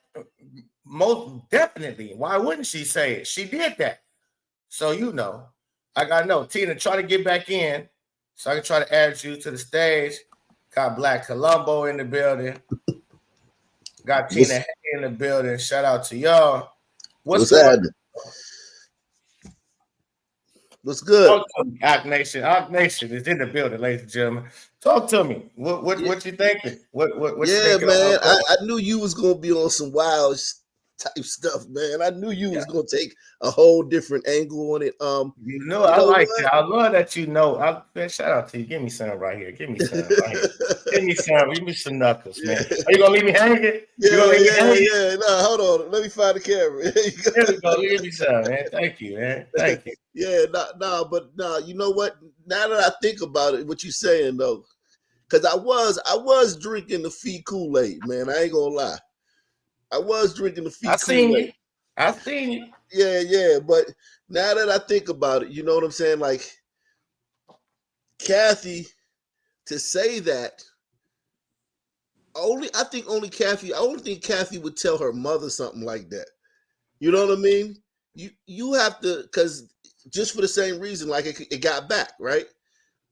You got to really think about it. Like, would a commissioner, a woman who's that accomplished, who's been, you know, in charge of other things besides the WNBA before, would she tell a head of the players rep, the players rep, the head of the one of the top player representatives in the league, something as personal as that, as her personal feelings about another player? You know, that just that doesn't make sense unless it was said during All-Star Weekend when they were all drunk and Cathy was twerking. Yeah. Remember Cathy was twerking and people was like, what's the commissioner doing out there twerking on the dance floor with everybody? Yeah. But really, like, for the most part, I think you're right. Like, I don't even think Cathy would tell her mother something like that for fear that it could get back to Caitlin. For sure. Shout out Tina Hay in the building, Southern Belle. How you doing? I'm good. So first of all, we know Cathy makes $3 million a year. Could we go get your hair done first, Cathy? Because, you know, we know you're not a beauty, but you could at least get a little polished looking with your hair done. I just want to say that first of all. And next, we've got three sides to the story. We've got the left side, we've got the right side, and we've got somewhere in the middle. And I think that's where the truth lies.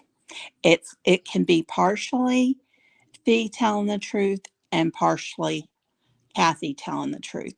But all I really care about is the fact that if this stirred it up enough to get change made, whether she's gone or not. I said on a podcast probably 3 or 4 months ago, I hope it might have been on your podcast. I said, this league must make change if it's going to continue to make money, because you can't have your golden goose sitting on the bench from being beat the hell up. So whatever it takes to get the change done, that's what I'm for. Yeah. Shout out. Iceman 2.0 says Colombo. It doesn't make sense. Hold on. There we go. It doesn't make sense. Cathy would say something like that to Phee, but after watching her mingle with the players, I'm not sure she wouldn't. Nah, man. See, again, okay. So just like I said, this girl's resume speaks for itself. When you come into it, when you go get you a car off the lot, right?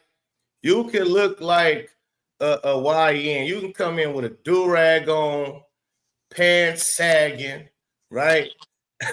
You know, black man, all that 6'4", look intimidating, chains around your neck. They can profile you and say, I don't know about this dude.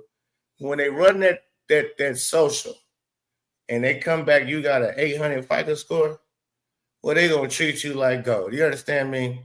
It's gonna but that's what it is. They're gonna say, wait a minute, okay, you must be responsible. So your look, the car judge you wrong. You must have this done. You because your resume speaks for itself. Your credit score 800. I mean, you know how to pay your bills on time. You know how to handle your business and be responsible.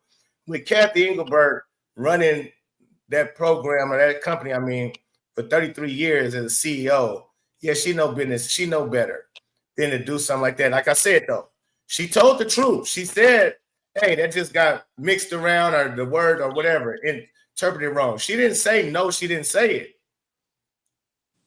She went on the fact that the media rights deal when it comes to that. But what did she just say right now when it comes to, Caitlin Clark should be thanking that we got it? She said no, not at all.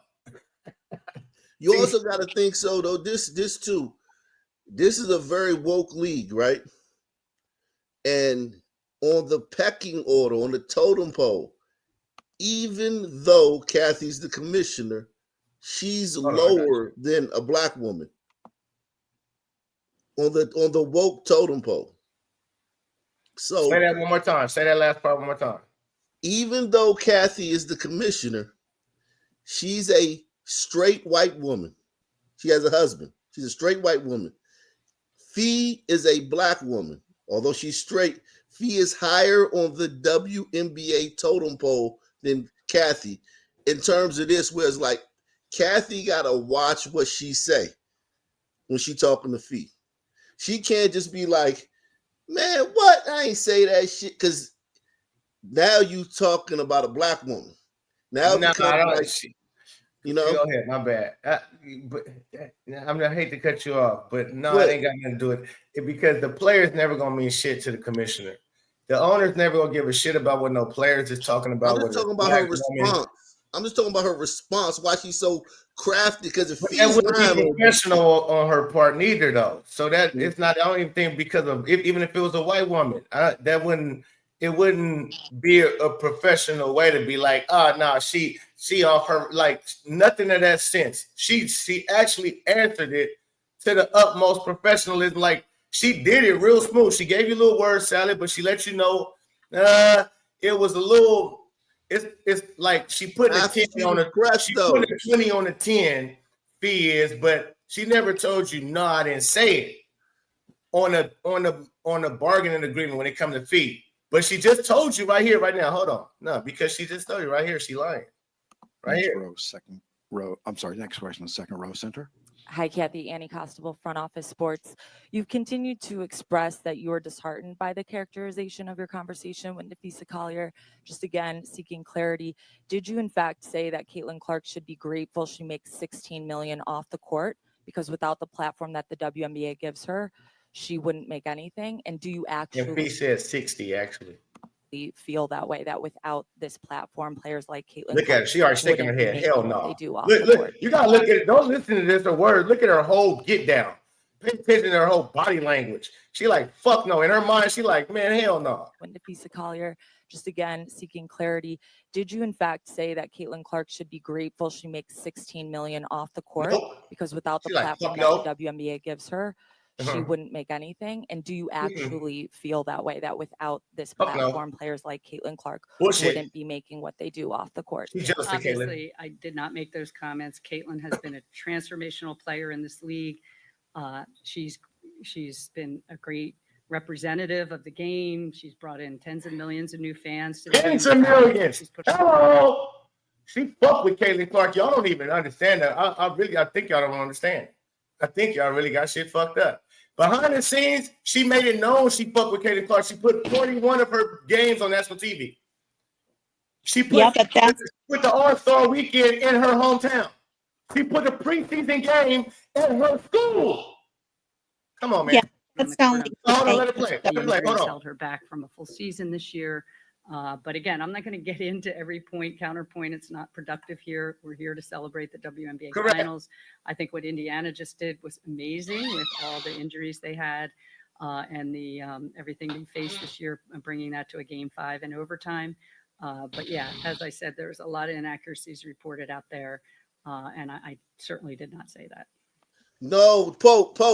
This is how the brain of a procrastinator. You missed it, Pope. You missed it, Pope. I didn't miss it. I think y'all missed it. What I missed? No, you missed it. Let me tell you. She said it's a whole lot of inaccuracies being reported. No, ho. It's a whole lot of inaccuracies that Phee said out her black ass mouth. See, that's ain't nobody reported that. Ain't nobody reported that, Cathy. Phee said that out of her mouth. She trying to make it seem like reporters are starting the shit so she don't have to go toe-to-toe with Phee because Phee is a sister and she knows she's going to lose that in the WNBA fan base eyes. Press 1. Yeah, I hear you. Go ahead, Tina. There is some element of truth to what Phee said about Caitlin that Cathy said. There is some element of truth. Cathy's actions towards Caitlin personal. I'm not talking about she put a bunch of her games on TV because that's only to help her. But I'm talking about personally, we have seen her personal treatment of Caitlin has been shit. It's been shit. So that right there proves Cathy, I mean, when she talks about Caitlin, it's like she can barely get her name out without puking. Cathy can't stand that Caitlin is who she is and is getting all this money. And that part is true. I don't know the exact verbatim that was said, but there's an element of that that's true, Pope. I just believe that. You can believe it. Shout out to Jerry. Jerry in the building. Go ahead, Jerry. Cook up, Jerry. Let them know how you're feeling on this situation, on what's going on. What's amazing to me, Pope and Tina, it's amazing to me that everybody forgets the past. And I keep saying it, everything that I post, I said, if we can't learn from the past, we're doomed to repeat it. And just like Tina said, this bullshit has been going on since the day, Cathy Braindead introduced Caitlin to the freaking W. It's amazing to me that all the players now are on Caitlin's side. All the players are talking about, how good she is, and so is freaking brain-dead Cathy. But they didn't do shit. They never spoke up. They never talked about her being beat up. They cheered her on. Angel Reese from the sidelines when what's her name steamrolled her. I mean, how many different players do we need to watch crucify this girl that never talks out of line, is a star player? But you hold on, don't go off of subject because we don't see that's my thing. Okay, hold on. Let me intervene real quick because I see everybody on the panel, y'all got it wrong. I see that. And everybody in the chat that's pressing 1, you got it wrong. Because it's simple as her actions speak louder than her words. And so she can't. If you take a step back, take yourself out of it. You have to understand she's running a league full of woke, broke ass females. jealous females. And she's only doing what owners want her to do on top of it. She cannot sit there and say Caitlin Clark like we want her to do and give her so much acknowledgement to where, like last year, let's take ourselves back because you said let's go back. If last year she'd have been like, yeah, Caitlin Clark, if it wasn't for Caitlin, that girl right there, even going and go dance with her like she did Paige Buckers, that would have put a more hatred on her and so on and so forth. Cathy and Caitlin, that she giving her all the shine. You saying it's all even the numbers speak for itself. She don't have to say shit. And what she did in year 2 showed me, okay, wait a minute. Putting the Iowa game, in the preseason game in Iowa, putting all of the games, just say it benefits her. No, the fuck that don't. That don't it does, but that benefits Caitlin Clark's true fans. So the first thing she's thinking is Caitlin Clark. When she went and got that $2 billion deal, she wasn't talking to them about no Nefesta Collier. She got that $2 billion deal because she brought up Caitlin Clark. We don't know that, but obviously she did because she got the deal, or she wouldn't have been. Like, just put 2 and 2 together, it equals 4. The maths when you really think about it. So when she say, did you tell the Nefesta Collier that you had the players should have been on their knees and thanking you for getting the $2 million deal? She said, hey, a lot of things got interpreted when it's still woo-woo, but she never said no. Hey, when they asked her, hey, when did you say Caitlin Clark should be thankful about that $60 million? She immediately said no. She was shaking her head no before while even just listening to it, like hell no. But she didn't say no about the $2 billion because she said that. So I'm saying, like, y'all got it twisted. Cathy Engelbert, and she dancing with the players and all that shows, man. She's a personable person. Y'all don't know who this woman is. Pope. She answered the question after the second time she was pressed on it. She was asked first by Malika Andrews' sister, and she gave a little like, well, it's the reporter's fault. It's the reporter's fault. No. Don't. Do I need to go back? No, I'll go back for you. Because no. Yes, all you can say what she asked, but she didn't ask her about Caitlin Clark. She asked her specifically only about. I'm giving you the Caitlin Clark thing. That's fine. That's fine. I'm talking about. Yeah, Malika Andrews didn't ask her about Caitlin Clark at all. Right. Okay. I'm talking about the players being on their knees, right? She don't. I'm telling you, Cathy do not want to get into a war of words with a black woman right now. I'm telling you, she is trying to put this off as if the reporters are starting this firestorm. When no, it was Nefesa Collier that started this firestorm. It wasn't the goddamn reporters. They just reporting what Nefesa Collier said. Correct. So what I'm saying is that she got to tread lightly publicly. I got everything you said behind closed scenes. You said, yeah, the numbers speak for itself. What she's done with the games and all that stuff speaks for itself. But there's one thing that I will say this.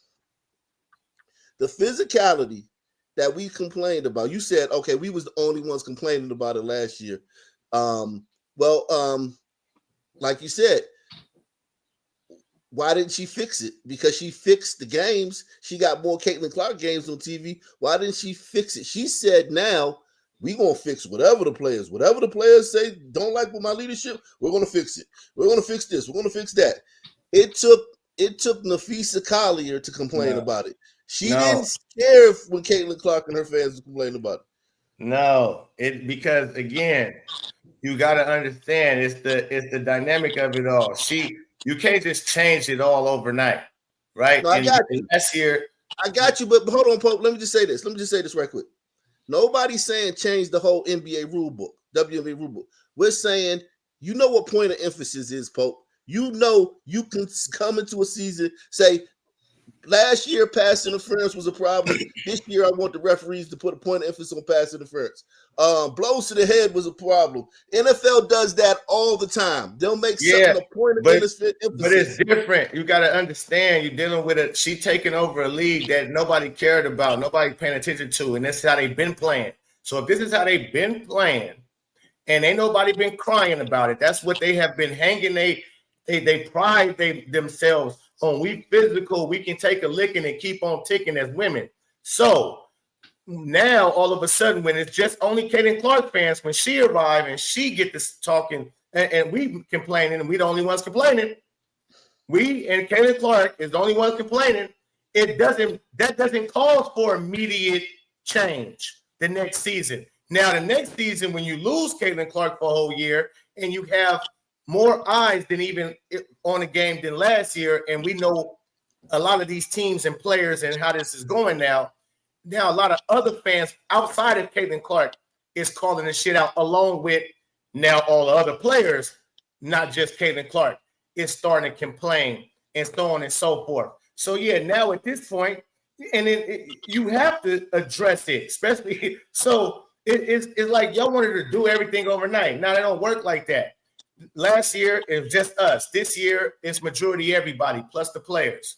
Okay, cool. But it's not all about Nephesi Collier calling her out. Fuck all of that. It's about, okay, it is a problem. All the fans, we have fans now. And the fans, more than just Caitlin Clark fans, is all saying the same thing. That's just what I believe. So you're saying that she would have made changes to the officiating if Nephesi Collier didn't say anything?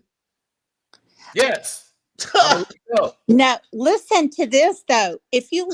When you listen to her whole press conference, Pope, she's standing up there saying, I'm going to fix A and I'm going to fix B. And I'm also going to do D, E, and F. And if y'all want me to do G, H, I mean, the woman is sitting there in that press conference. She knows her ass is on the fire pit. She's sitting there saying she's going to give us the world. I mean, her whole press conference was like, oh, what you want me to fix this? I'll fix this. You want me to do this? Yep. I'll fix that. I mean, everything she's saying is saying that. You know, her ass is on the fire pit. I mean, No. She wasn't saying, you want me to fix this, I fix. No. She was saying the shit that needs to be fixed. She gonna fix that. She know is glaring. That's what needs to be fixed. When it comes to paying these players to what they want to be paid, no, we ain't fixing none of that. And so again, she has to appease the players. She worked for the players. She works for the owners, but mainly she gets paid by the owners. Okay, so she can't come out and just call Phee a liar. She still works with this person. She still she can't just do that. Then that's not professional anyways. The way she buttoned it up when she sent the first tweet and saying, hey, yo, just things is this, things is that. She's supposed to deflect. She's supposed to go off of that. But when it came to Caitlin Clark specifically, did you say this about Clark?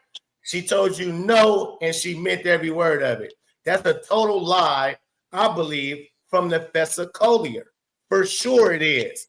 I trust this woman, her credit, about how she didn't move it more than Nephesi Collier. That's crazy work. Her being scared of Nephesi Collier, I just don't see it. I got a question for you, Pope. Yeah. With everything that's going on, okay, with the lingering CBA and the likelihood of a walkout and all the bullshit that's going on within the league and the fact that Caitlin is not going to play in 3-on-3, right? And the traction that's getting at least spoken about, like through Dave Portnoy, about $100 million investment and all the billionaires lined up for Caitlin to start her own. Where do you think any of all this is going to go? Are we going to have a season next year? Are they going to come to an agreement? Or are we going to walk away for a year? And could that give Caitlin a thought in the back of the head? Maybe I might want to explore what Dave's saying and how many people are behind it.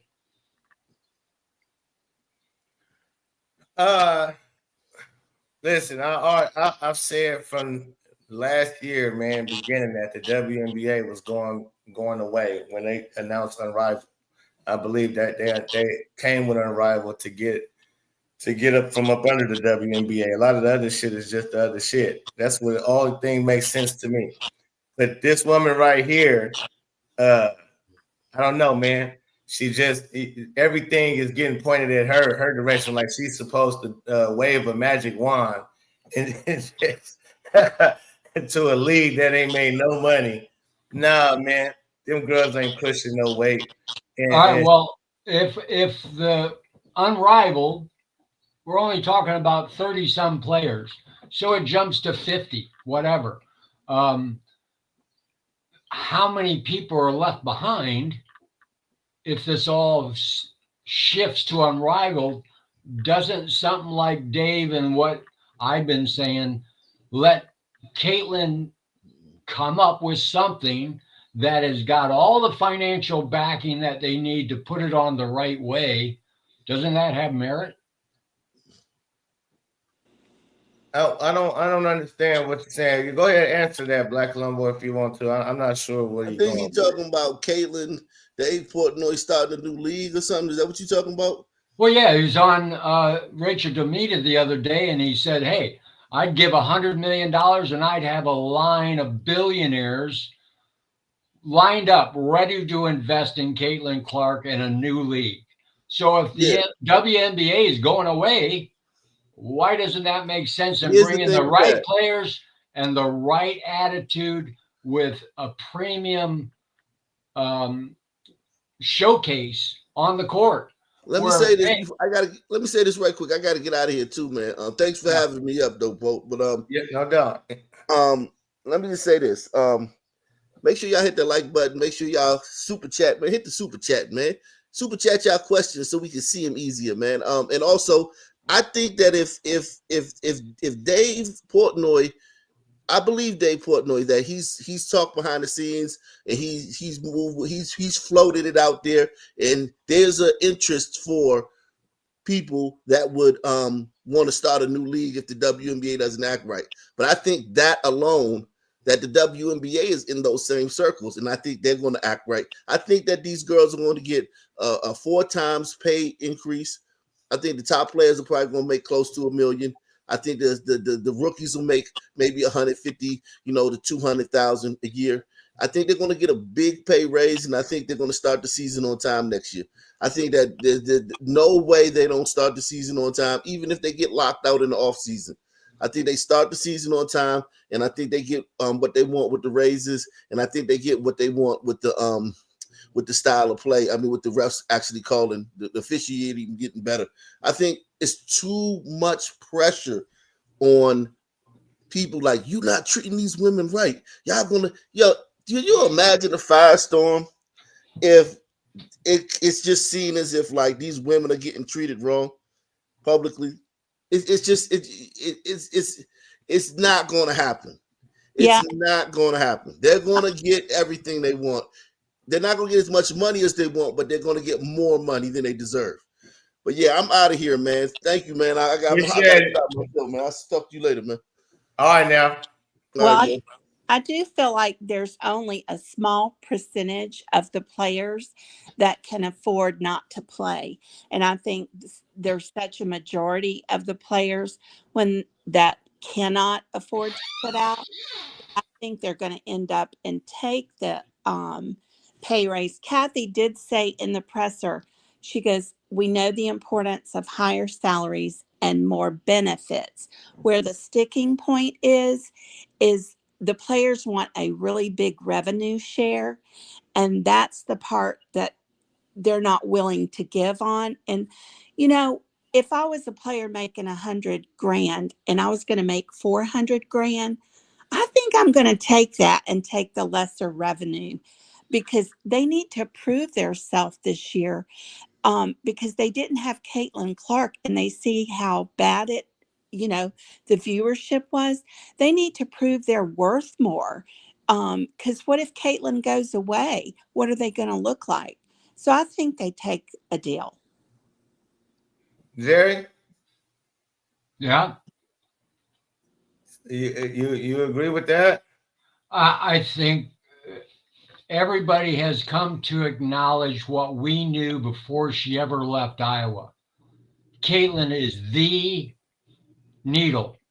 She doesn't move the needle. She's the needle. Without her, it all falls apart. With her, it's walking gold bullion everywhere she goes.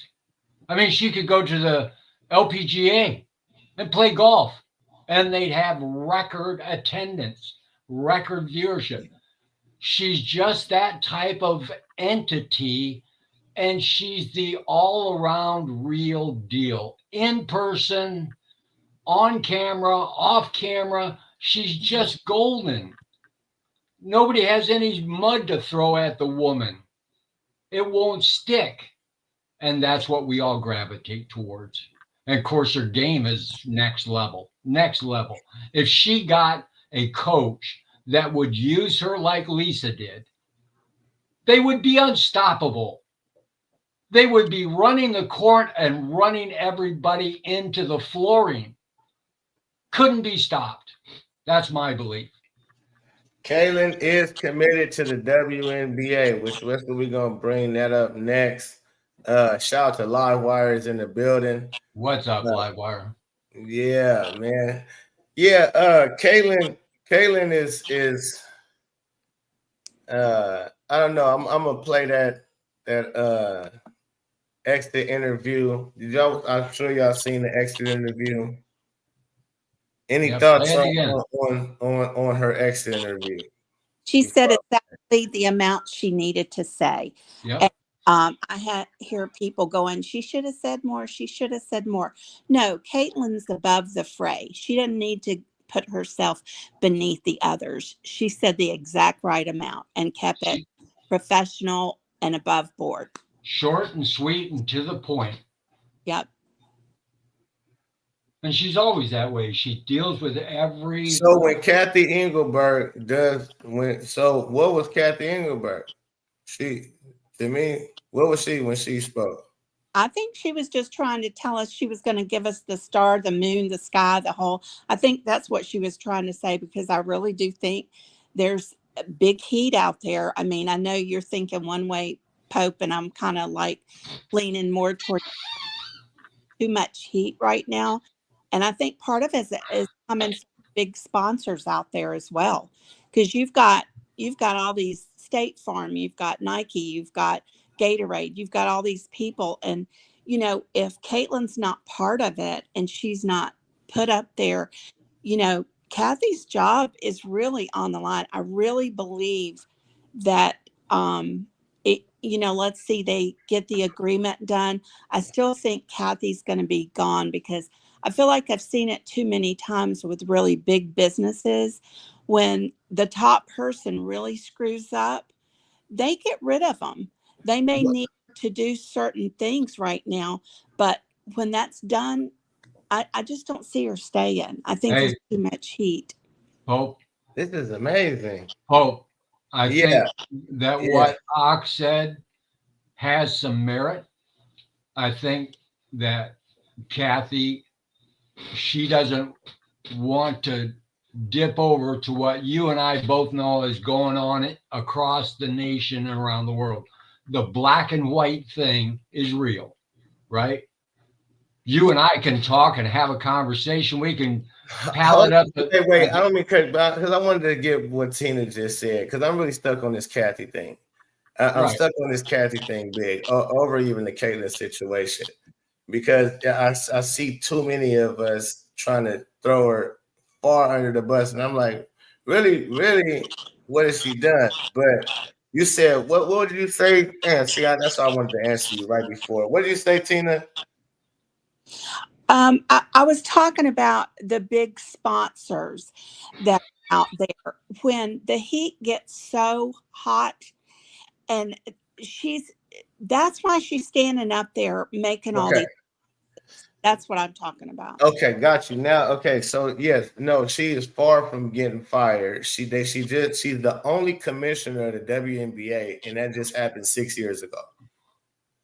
She just got a $2 billion. She just talked Adam Silver and the NBA owners out of $2 billion. Well, She just then, talked them out of $2 billion. What do you think about that? well, I think if she's going to stay, if they're going to keep her, then all those promises she stood up there on that podium and said she's going to have to come through on. What do you think about her getting a league that has been failing for 27 years? She just got $2 billion from the NBA, who has already subsidized this league for $10 million every year. What do you think about that bill she inked? I want to know that answer. You already talked about it, Pope. Cathy went in there and said, "I've got Caitlin Clark." Right. I want to know what Tina. I want to know what Tina has to say about that, real quick, and I want to know what you guys say about that too. Okay. But I want to know what Tina feels about Cathy Engelbert going to ink a deal for the WNBA that has been failing for 27 years to give her $2 billion. Okay. So Portnoy says, as a big business, you can't go back and say, I'm making money now. I want you to pay me back for what I didn't make 10 years ago. So that's out the window. So she went in there, and the big deal that she got was because of Caitlin. She got that big money because of Caitlin, and Pope, she never wants to give her credit for that. Jesus, no, you're not giving her credit because again, so do you think they would have just gave her the $2 billion without her saying nothing or her negotiate? You think they just easily just said, she just came in there and said, I got Caitlin Clark? Well, I think they saw pretty quickly when they had 18 million viewers on a college basketball game from Caitlin Clark, and the best the W is getting is maybe 3 point something when Caitlin's playing. Yeah, I think that she went there and they were like, they see the potential of the money, so that's how she got it. I agree with you, Pope. Hold on. Wait. Let me hold on. Hold on, because I got to go back to what she just said, because we got to make it make sense. I have to, because I love y'all. I do. I love both of y'all. We got to make it make sense. Mm-hmm. So, when you talking about billion-dollar deals, you have to have more than just, I got Caitlin Clark. That ain't enough. You have to have, because look at what just happened this season. Caitlin Clark got injured, and all of that putting her on 40. Now we just got the fever on 40. Luckily, Caitlin Clark is that polarizing to where even if she got, even though she was hurt, we still all tuned in, and people still came to the game support, all because of Caitlin Clark. So Cathy had her having the business sense she has, the resume she has. Trust me, she got pushed back with, she led in with, I got Caitlin Clark, boys. And the boys had to say, well, what if Caitlin Clark get hurt? Well, Caitlin Clark is so big, we'll still get the money back, even if she had to have more than just, I got Caitlin Clark. And that's where you're not giving her credit. Well, I just think it was overdue, and I think they saw the potential of money. And this particular year, when she was down, then they could see the big difference in the viewership. So, I mean, I think she does hold that much weight. That's just my opinion. I mean, I understand your position on it too. Okay, Jerry, let me know your position. Well, naturally, Cathy's got pedigree. You don't run Deloitte without the reps. I mean, you have what it takes to be the CEO of a multinational, multi-billion-dollar company. So those attributes, that experience and that knowledge comes into those negotiations, and she leverages everything she knows about business, everything that the WNBA has been experiencing, and she bent their knuckles backwards and says, hey, this is even light, but we'll settle for this. I mean, I know that took her to get it done. It wasn't a handout from Adam Silver wasn't a handout from the owners because she had 27 years to look back on and say, they're losing you money all the way up until this. Now we've got this. Here's the projections. Here's the dollar amounts. Here's the here's the concessions. Here's the merch. Here's this, and this. This is how we're going to be able to pay back over time. But this is the minimum we need per year, and it equates to the $2 billion over 10. Man, shout out to Cathy Engelbert. This is one you got to give credit where credit is due. Right. For her, just like Jerry. Jerry, you did shout out to Jerry because he broke down all of the things she had to show. It was not just I got Caitlin Clark. No, and especially again, you have to remember she's getting this from half the NBA do not mess with the WNBA. They don't have a stake in the claim. So for her to be able to get all of them on board who don't have a stake in the claim on losing, here go $2 billion. Yeah, we'll give you our $2 billion. And even the ones that do have a stake in the claim, they ain't never made no money. They already owe. They already done forked out so much money. Now you asking me to fork out more off of one player? So Cathy, that tells me she had to be that on point, like Jerry said, with here go the numbers to this, here go the projections to this, here go this, here go this, here go that. And okay, well, what if she get hurt? She had to have a rebuttal for all. But what if she get hurt? Well, yeah, the likelihood of her getting hurt for this many years, like she had to really go in there and lace their boots. That was a hard task, and I think we just poo-pooing on it like, you got Caitlin Clark. Yeah, that's surface level, but in business, especially when you're talking about billions of dollars, and to know this woman's rap sheet, to know that she been an owner of Deloitte, a multi-billion-dollar, so she didn't help plenty billion-dollar businesses. Yeah, consult them in making money and how to do deals. This woman that y'all keep poo-pooing on, acting like, I think y'all don't understand. She throwing y'all the behind the back pass. She acted as if it's not all about Caitlin Clark on a surface level, because that's not professional for her to do that, especially when knowing she's dealing with a bunch of hyenas. Well, jealous women. You know what, though? I mean, I know that $2 billion sounds like a whole lot, but over the period of time, it's really not that big.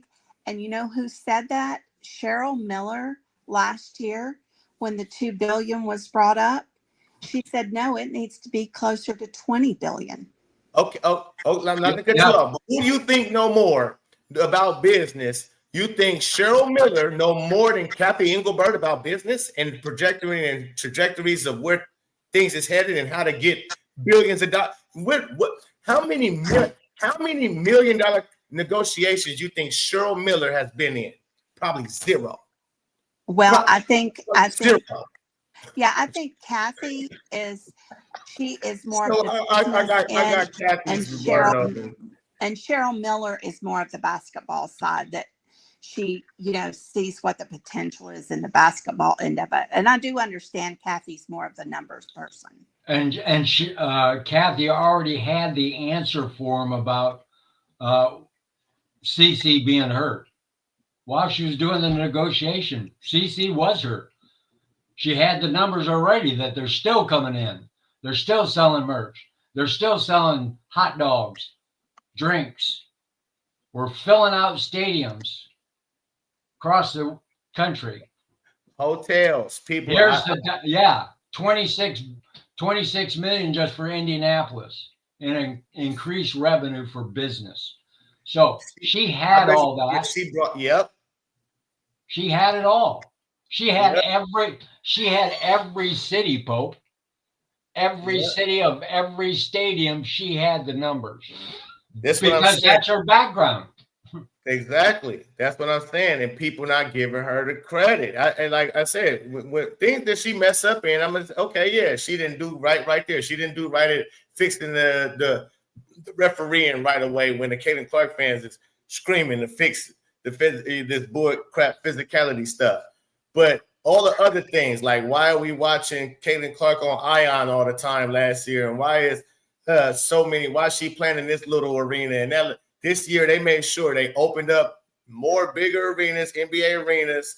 She did a bunch, and yeah, she did. We can't, not the players, she did it. She did everything that we talking about when it comes to, she had them open up more this, that, and the other, more TV, got the money, the $1 billion, like she did. She's been doing good things soon as she got something to work with. Before Caitlin, she had nothing to work with for them girls to be complaining. We want more of this. We want, oh, go to hell. I'm only, and she can look at it like, girl, I'm only getting paid $3 million. Well, I've got another angle about this, and it's a little bit of the uncomfortable part people don't want to talk about. And it's the black, white, and the gay and the straight issue. And I think Cathy also saw the potential. This league has basically been the majority of black players and lesbian. Okay. So when people like Caitlin is coming around, Sonia Citron, different ones, Cathy also sees the potential of middle America, white fathers bringing their middle school age girls to the ball game. And that hasn't been a part of this league. And that's why they didn't make money. So now the potential is you've got, middle class white people more wanting to watch this game. What they don't want to see is a pride show for halftime because they don't want to explain that kind of stuff to their 8 and 10-year-old daughter. And they don't want to see Alyssa Thomas play and use her muscles. They want to see the skilled offense play out there. And I think Cathy saw the potential of where this league could grow to as opposed to what it has been for 20 plus years. And she's going to get her eyes opened on these finals because the viewership is going to drop off the chart. I mean, there's not going to be squat for viewership. She also lied up there on the presser to Pope when she said, because a reporter asked her, so what are you going to do going forward during this postseason, during the finals? Will changes be made with the officiating? Cathy stands up there and said, oh, we've been making changes towards the end of the season and already in the the postseason with the semifinals. No, they haven't. If that had been the case, Indiana would be in the finals right now. I can't say that. I mean, they did go to the line 34 times in the game before. Well, that's one game. 4. But that's what I'm saying. That's what I mean. It's like, hey, come on. It's not going to happen like that, Miss Tina. Southern Belle. It's not going to happen overnight. And even if they're working on it, they haven't hired. They can't just go hire the NBA refs right now, the greatest NBA refs who referees in the playoffs, and say, hey, come over and do our playoffs for us real quick. And they don't know the rules, and the rules is different and all of that type of stuff. You have to still go with the same refs that's been repping all season. So they already in a certain pattern. Repetition is key. They already in a certain way of reffing games. But for sure, one thing's for sure is we never see Indiana Fever have a discrepancy at the free throw line like that, 34-11. It's usually the other way around. So that is progress. It's something you can look at and say, oh, boy, I can't wait when Caitlin get back, and if they blow the whistle when we get to the line 34 times and CC is there 8 to 10 times, that's crazy work. So that's a little progress in itself. Now, I'm not watching the finals, so I don't know what kind of progress will be made come the finals. But by next year, I do have, just like it's the same thing with Michael Jordan. It was a prison ball league year, and once he went down his second year and they started tweaking and changing things, not all overnight. It wasn't all no hand checking and no doing this. No, it was bit by bit, year by year. We're gonna do this, we're gonna do that, and so on and so forth to make the game more free flowing. So same goes for them.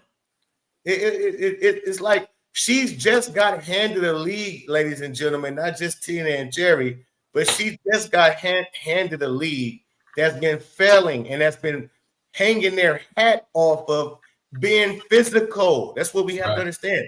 That's what they prided themselves in until now that everybody's watching and having an opinion. And now we calling out their game. Oh, your game not really good, AT, even though you whatever. Oh, Asia, your game, yeah, you MVP, but your game is boring and basic. Oh, Kelsey Mitchell, you dribble too much, even though they think the world of you inside the WNBA. You do certain things that's unwatchable at times. Like, so you got to understand, they got to blame somebody, right? So now, okay, yeah, we going down. Oh, it's the refs, and Cathy Engelbert ain't fixing the refs, and because Caitlin Clark fans is talking about the refs. See, I'm just saying we got to pay attention. Cathy got handed a boo-boo league, and she's starting to fix it, but she definitely showcasing our girl, Caitlin Clark.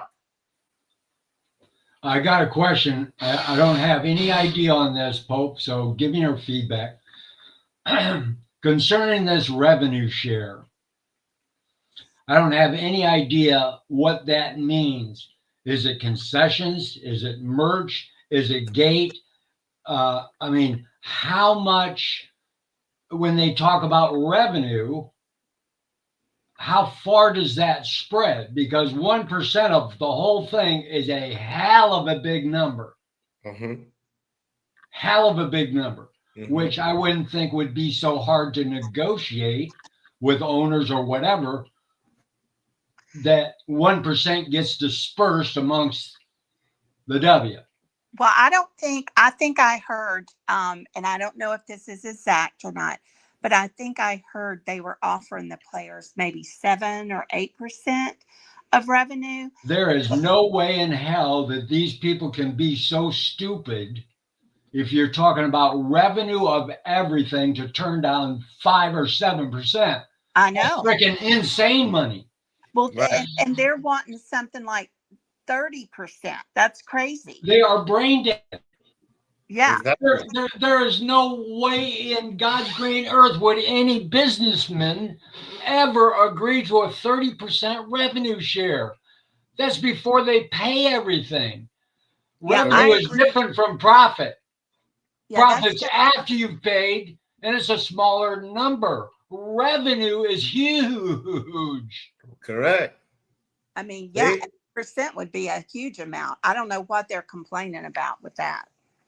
See, this is the tone deaf that is coming from, and this is where Caitlin Clark is and Sophie Cunningham is rubbing me the wrong way.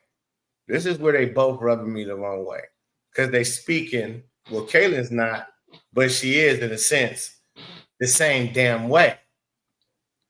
Sophie, especially, she didn't open her mouth, and now she's trying to talk like them. Sophie, you sound crazy, and I love you to life, but nobody knew who you was until you came up. We didn't even know who, me personally, didn't know who Sophie Cunningham was until she went up to Caitlin Clark at the All-Star game last year in Phoenix. Exactly. And the whole thing. And so I didn't even know you because of your basketball talent. When I seen you buddied up with Caitlin, it was like, oh, and she looked good. And then you had certain things you said on podcasts to where she's a gem and this, that, and the other. And so, Sophie, you're known because of Caitlin Clark, not because of your basketball. You got 1 million some followers overnight because you stuck up for Caitlin Clark. So, again, y'all got things confused. And that's where I don't like. And Caitlin seems to be, because they friends. So I got to take, just like I felt like whatever Kelsey Mitchell's sister said, they've had that discussion before and on some kind of agreements. Right. And I feel like that with Caitlin. Like y'all had that discussion all the time. Are you on any agreements with these dummies, Caitlin? Are you? Because I'm sure you should be the one that's saying, look, ladies, yeah, not that it's all about me, which I know she's in a tough spot because it would be easy for her to say, it's all because of me. All the numbers say it, everything. And that's not me being, trying to be, pat myself on. But it is. It's all about me. No, so she in a tough spot, but it seemed like she in agreement with this craziness that's going on. Hey, Pope, do you honestly think her dad isn't giving her advice? I mean, he seems like a pretty straight up, knowledgeable I mean, look at the job that he and his wife did with Caitlin. Don't you think that he said, hey, honey, if you guys got 2% of revenue, that would be a 10-fold or 20-fold increase in pay? Well, LifeWire just put in the comment section, which is, I think he's more accurate than what I was saying. They already make 9% revenue. They're wanting 19% revenue. But what is revenue? Nobody's identifying what the revenue is, because there's a lot of the things that you were saying, Jerry. All those, but nobody's spelled that out anywhere, and they sure haven't shown their hand about what revenue is. Is it just concessions, or is it just merch, or is it just? It's not the whole thing, because anybody with a calculator can tell you that's a monumental number. Yeah, no, it's not the whole shebang, but it definitely might be of ticket sales, jersey sales, things of that nature. You know what I mean? Hey, Pope, if it was only merchandise, hey, they could afford to say we want 20% of merchandise, and that wouldn't be unheard of. But it doesn't include all the other revenue streams, but it's still a big number. Right. Let me get the super chat. Raven fan says Cathy is able to do business without emotional blackmail, unlike Nefessa and the players. Lesson learned. For sure she is. This is what I'm saying. And the more time goes on, and I'm looking at Cathy Engelbert and what she's already done. Like year one, she wasn't ready. She didn't know. With Caitlin Clark fans decline, like mostly everybody else that come into the WNBA. Oh, will it increase? And it increased. And it's like, okay, shit, we got to do this. We got to do that. Then year two, okay, I got a $2 billion deal because now I got Caitlin Clark numbers. I got something to work with. I got something to go to the boys and negotiate, to the big boys. Hey, big boys, listen here. You got that all them billions? Yeah, y'all need to give us $2 billion. They say, what? Cathy, you crazy? She broke it down to them. They say, well, goddamn it, you're not too crazy. Here you go. All right, she did that. All right, we need to get, now I got this TV rights deal and so on and so forth. We need to put 40 damn near every game of Caitlin Clark's on national TV. Then next thing we need to do, preseason game in Iowa. That's going to be crazy. And then next thing we need to do, All-Star game, Indiana. The next thing we need to do. So you understand? So I'm like, oh, she working. This lady working for real. She might say one thing behind the scenes and act like she dancing with Paige and doing the fake shit and calling Caitlin so nobody else would get so jealous of her and the way she's treating Caitlin. I think that's the case. Hey, listen, guys. Thank you, Pope, for having me. I got to get on the road. I'm going to continue to listen. But y'all have a good weekend. Thank you. And roll Tide. Go Bama. There you go. Roll Tide. Hey, Pope. Yes, last question from me. What the hell are we going to do with Stephanie White next year? What's going to happen? There is no telling, man. There's no telling what's going to happen.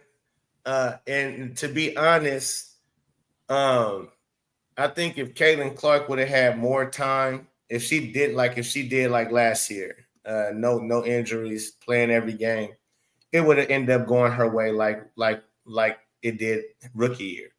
Because we was thinking, what the hell is Christy Sides doing? No, her first half, she just wanted Caitlin to pass the ball, stand around the whole. But still, Caitlin would give us wow factors even in that time and stage of her rookie season when it was all slow ball, move the ball, paint touches for AB, Caitlin was still able to shine here and there. And then once they came back, when she said they woke a monster, right when Christy Sides said they woke a monster, Caitlin got into her I'm going to do me mode. And the team looked totally different. That was even right before they went into the Olympic break. And when they came back, nothing changed. And she was able to do her thing, even though Christy Sides was still trying to figure it out and trying to slow her down here and there, she was able to go. So I think same thing would have took place with Stephanie White. It would But have with been all the free agents, right? Mhm. What do you think the Fever is going to do to disrupt the connections that Caitlin has inside the team? Well, that I what do you mean? Well, I mean, do you think there's any likelihood that Sophie and Lexi and Bibby are going to be back? Yes, yeah, for sure. I think that's gonna be like Caitlin's. You must Her have to be demand? there, huh? Her demands? Yes, yes, yeah. Them four not going nowhere. Them three, I should say. Them three, they with me. So and I believe for sure she's gonna go hard for Hannah Stokey. I'm sure she gonna let them know. Like I said, when Hannah Stokey was last year before the season started last year, first year without Caitlin, and the reporter asked her, "You talked to Caitlin?" She said, "Yeah, she called me all the time. What she talk to you about?" And she'd make sure I stay in the gym. She always telling me I better be in the gym. She just be making sure I stay in the gym. So yeah, Caitlin is that type of person, man. That player. That's people who close to her. You're gonna work just as hard as her. She gonna be on you. She gonna encourage you. She gonna motivate you in every fashion, which is gonna make you better. So Did yeah, you I see that believe. Hannah got preseason All Big Ten? Oh yeah, man. Hannah is tough, Hannah, and I'm hoping I'm hoping she don't play her way, which is selfish, into like top 5, top 6. I'm hoping she plays just good enough to be considered a late first rounder. Right. Right. And if we have to trade up, which we need to trade up, let's trade up. So if we got to trade up, we better trade up. There's no way the Fever better miss on Hannah Stokey. That's the power forward Caitlin Clark need, the team need. I mean, she's the perfect power forward. She gonna battle with the best of them. She gonna and give maximum effort. yeah, and she's a 100-meter sprinter. Oh, she runs track. And she Oh yeah, okay, and she has hands that Caitlin Clark loves to pass the rock to. So give us Hannah Stokey. If you got to trade, I'm willing to go as far as if you have to trade AB for a OK center. Let's say like give me that Chinese girl on Dallas. I'll trade AB ass right over to Dallas, and you give me Yao Ming's sister and your first pick. I need your pick and Yao Ming's sister, because what the Wings got, the first or second pick, third pick. I'm making sure I get Hannah Stokey. Here you go, take AB, give me the stretch 5, who's 7 foot damn near tall, and I'm drafting Hannah Stokey to work in my paint. Yeah.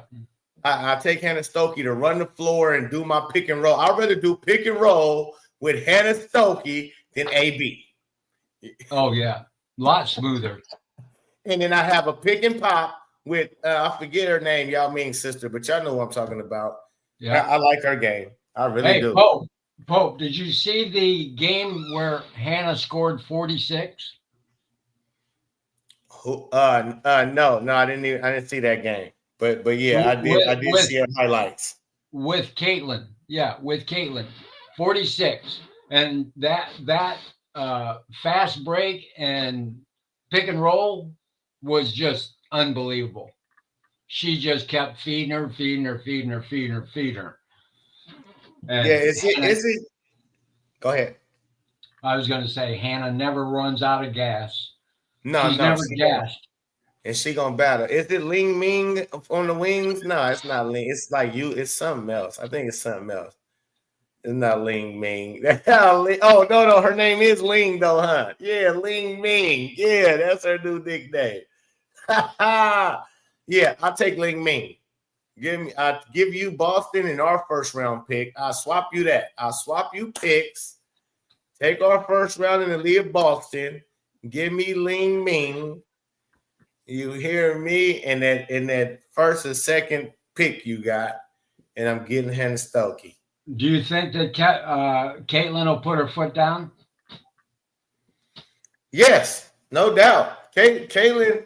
And now one thing I didn't like though in her exit interview, she did sound like I've watched enough Caitlin Clark pressers to where you can tell when she hyped and excited about something and when she's not, the opposite. Right. And she sounded, her voice, the crackling of her voice and the short answers. She usually gives great answers in keeping it professional. This time it was like just short, sweet, not really want to be here. She had the whole vibe of, I don't want to be here right now. It wasn't welcoming. It wasn't the Caitlin Clark. Like she didn't believe what she was saying. Real talk. Yeah. Like she was like, yeah, that's what I felt. I looked at that and I was not excited. That's why I didn't even do an immediate video on it. I still haven't to this day because I don't know how to take it. I didn't like it, actually. I didn't like the answers she gave. I didn't like how she sounded. I'm like, it's more to it than that. All of a sudden now you want to say your ankle was really hurting to the point where you couldn't get back. So you trying to cap for the franchise. Like you want to lie to us now too? Like now, because I felt like she lying. I seen she doing too much walking. She showed too much. If your ankle was that messed up, you all that jumping up and down and so on and so 2 feet forth. off the ground. Yeah, you ain't got no like. So yeah, nah, CC. I didn't like that. I didn't like it. We still love you though. Yeah, we love you for sure. You can't. Everybody, she's not perfect. She human, and she might be going through some, and so on and so forth. But again, these powers that be is these powers that be. That's why I'm not dismissing that she has been prepped and like to the point like on what not to say and how to, because on some, hey, you see what happened to Charlie Kirk. It's a dangerous world and dangerous game when you're dealing with this fame, this fortunes and these fames. These ancient gangsters that'll take you out. Now this is I wish she'd get away from her rep. Whoever it is that Raven fans said she tired of being used. Yeah. But what do they call the person that acts on her behalf?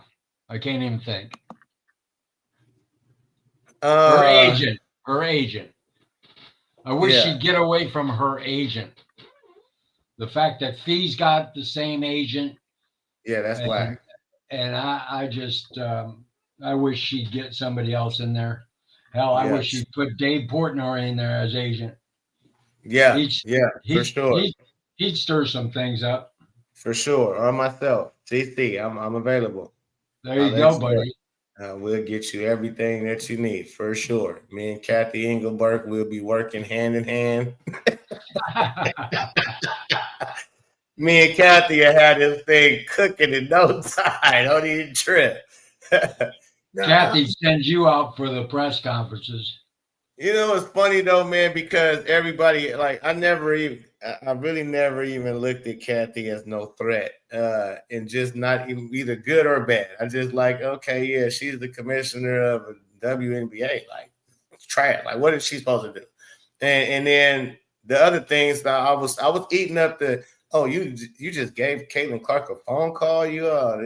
All she done for the league, you just give her a phone call? That was shady, right? So I called that out at the time.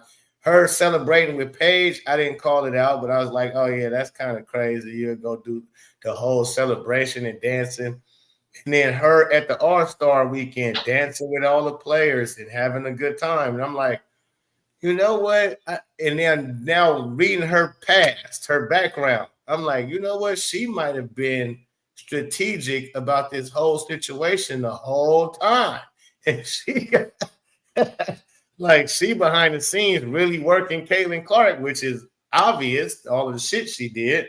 So I'm like, now I sit back and think about it, I'm like, damn, okay, everything I named before and the $2 billion deal and the fact that I'm sure she had to have Caitlin Clark coming out of her mouth and all of the numbers to go along with it to negotiate a deal like that. And so I'm like, and then her dancing with the players and having a good time, like, oh, she's not no stiff neither. She'll show you, she'll get out here and vibe with you too when we off duty. And so I'm like, man, you know what? And now hearing her speak and the way she deflected from saying, yeah, I told Phee that the players need to be thankful that I got this $2 billion deal, except for the on the knees bullshit. I doubt she said on the knees. That's the only thing I think she did. I think that's the interpreted. She basically put a little extra. I don't think she said that they should be on their knees thanking me. She don't even strike me as that type of person that would say some shit like that. As I'm watching her talk and I'm looking at her background, she ain't get where she got this far in life from talking to people like that. Letting her tongue get away from her. Yes, letting her tongue. Thank you. Man, I love that you got my back on, sir. Yeah, she ain't got this far in business, especially in business.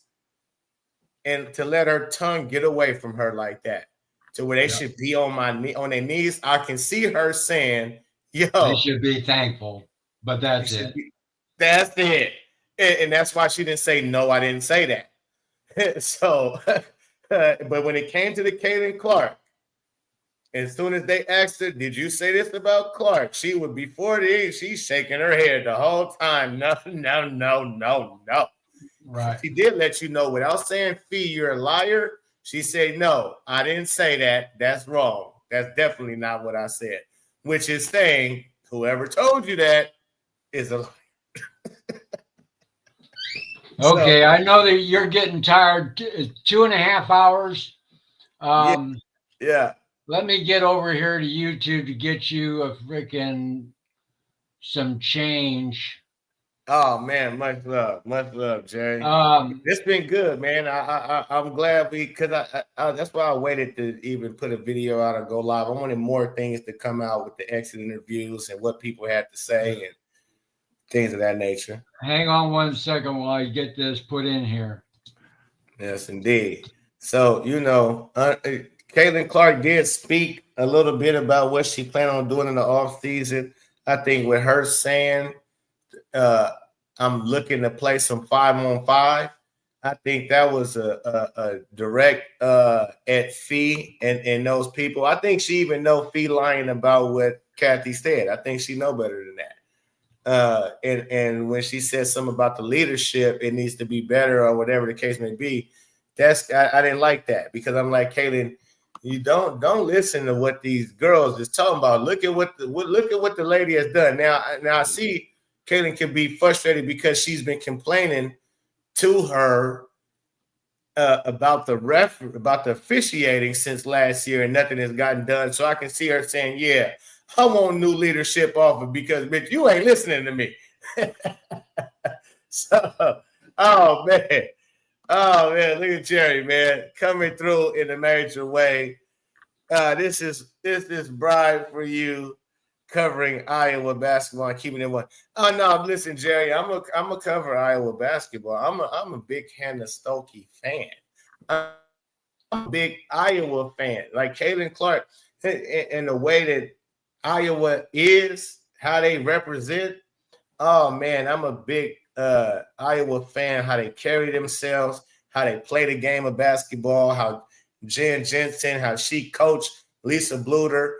How she been down with it. Like, I love the whole storyline of Iowa and how Lisa Bluter has set the foundation, and Jen Jensen was her Robin to her Batman, and now she her own Batwoman. Did you see when they introduced McKenna? Huh? Did you see the video on them surprising Jen Jensen with McKenna calling and announcing she's going to Iowa? I don't know because I don't even know who none of these players are. I haven't seen Addie Dale yet, even though because they've been signed her. Yeah, and I kind McKenna was number 6 in the nation. Number what now? Number 6. Okay, all right. We're gonna see. We're gonna check it out. I'm Yeah, dead. Now five-star that's my recruit. team. Yeah, Iowa is forever my team, man. I'm an Iowan now, man. Are you kidding me? Caitlin Clark and because with that's the thing about Iowa, because it was like Caitlin Clark, you got drawn in because of her, but then when you got to know all the other everybody else, it was all beautiful. It was all Yeah, great. all It down was to earth, man. Just down to earth, real people. Yeah, Not a lot of pride, but the good way. You know, in a good way. pride in what they do and how they do it and how they carry Mm. themselves, how they speak, the fact that they don't elevate one person and put somebody else down. When they're out in public, they'll talk to anybody, grandmothers, granddaughters, little kids, little babies, just doesn't matter. Did you see that? That popped into my head when Caitlin signed the sonogram from one couple. Did you see that? Oh, nuh-uh. That was when she was back at Iowa. She signed a sonogram when they got the sonogram about the gal was pregnant. They handed her that to sign. And they're Yeah. just good. They're just good people, man. Yeah, no, they are, man. And shout out to Lisa Bluter. Oh man, I don't understand Lisa Bluter. I just don't understand. I need her to be coaching Caitlin Clark. I don't understand. I just don't get that, man. I need her to get back into coaching. She became the most loved coach, I would say, in all the sports, damn near. Because again, Caitlin Clark's the biggest star to me in sports right now, and her coach went right along with her. It's like they went hand in hand. So for her not to, I was so ready for her to be coaching, even if it was Iowa, because when Yep. I seen how they played, not just Caitlin Clark, but the way they played, me as a coach, I know how much she put in into these girls by the way they played, how fearless they played, all of it, how conditioned they was, and everything. So I was like, yeah, she nice, and everybody just got to come to know her, and then she just automatically retired. I'm like, come on, Lisa Blue, you became the Yeah. most popular coach, and then you just retired. They need to offer 10 big ones, buddy. Yeah, they need to down. Yeah, for sure, they need to do something. 10 million. Have her the Uh, highest paid coach out there. For sure they do. I agree with that. Hey, I would hope that she would be wanting to come coach Caitlin for free, like just because. But I think she would.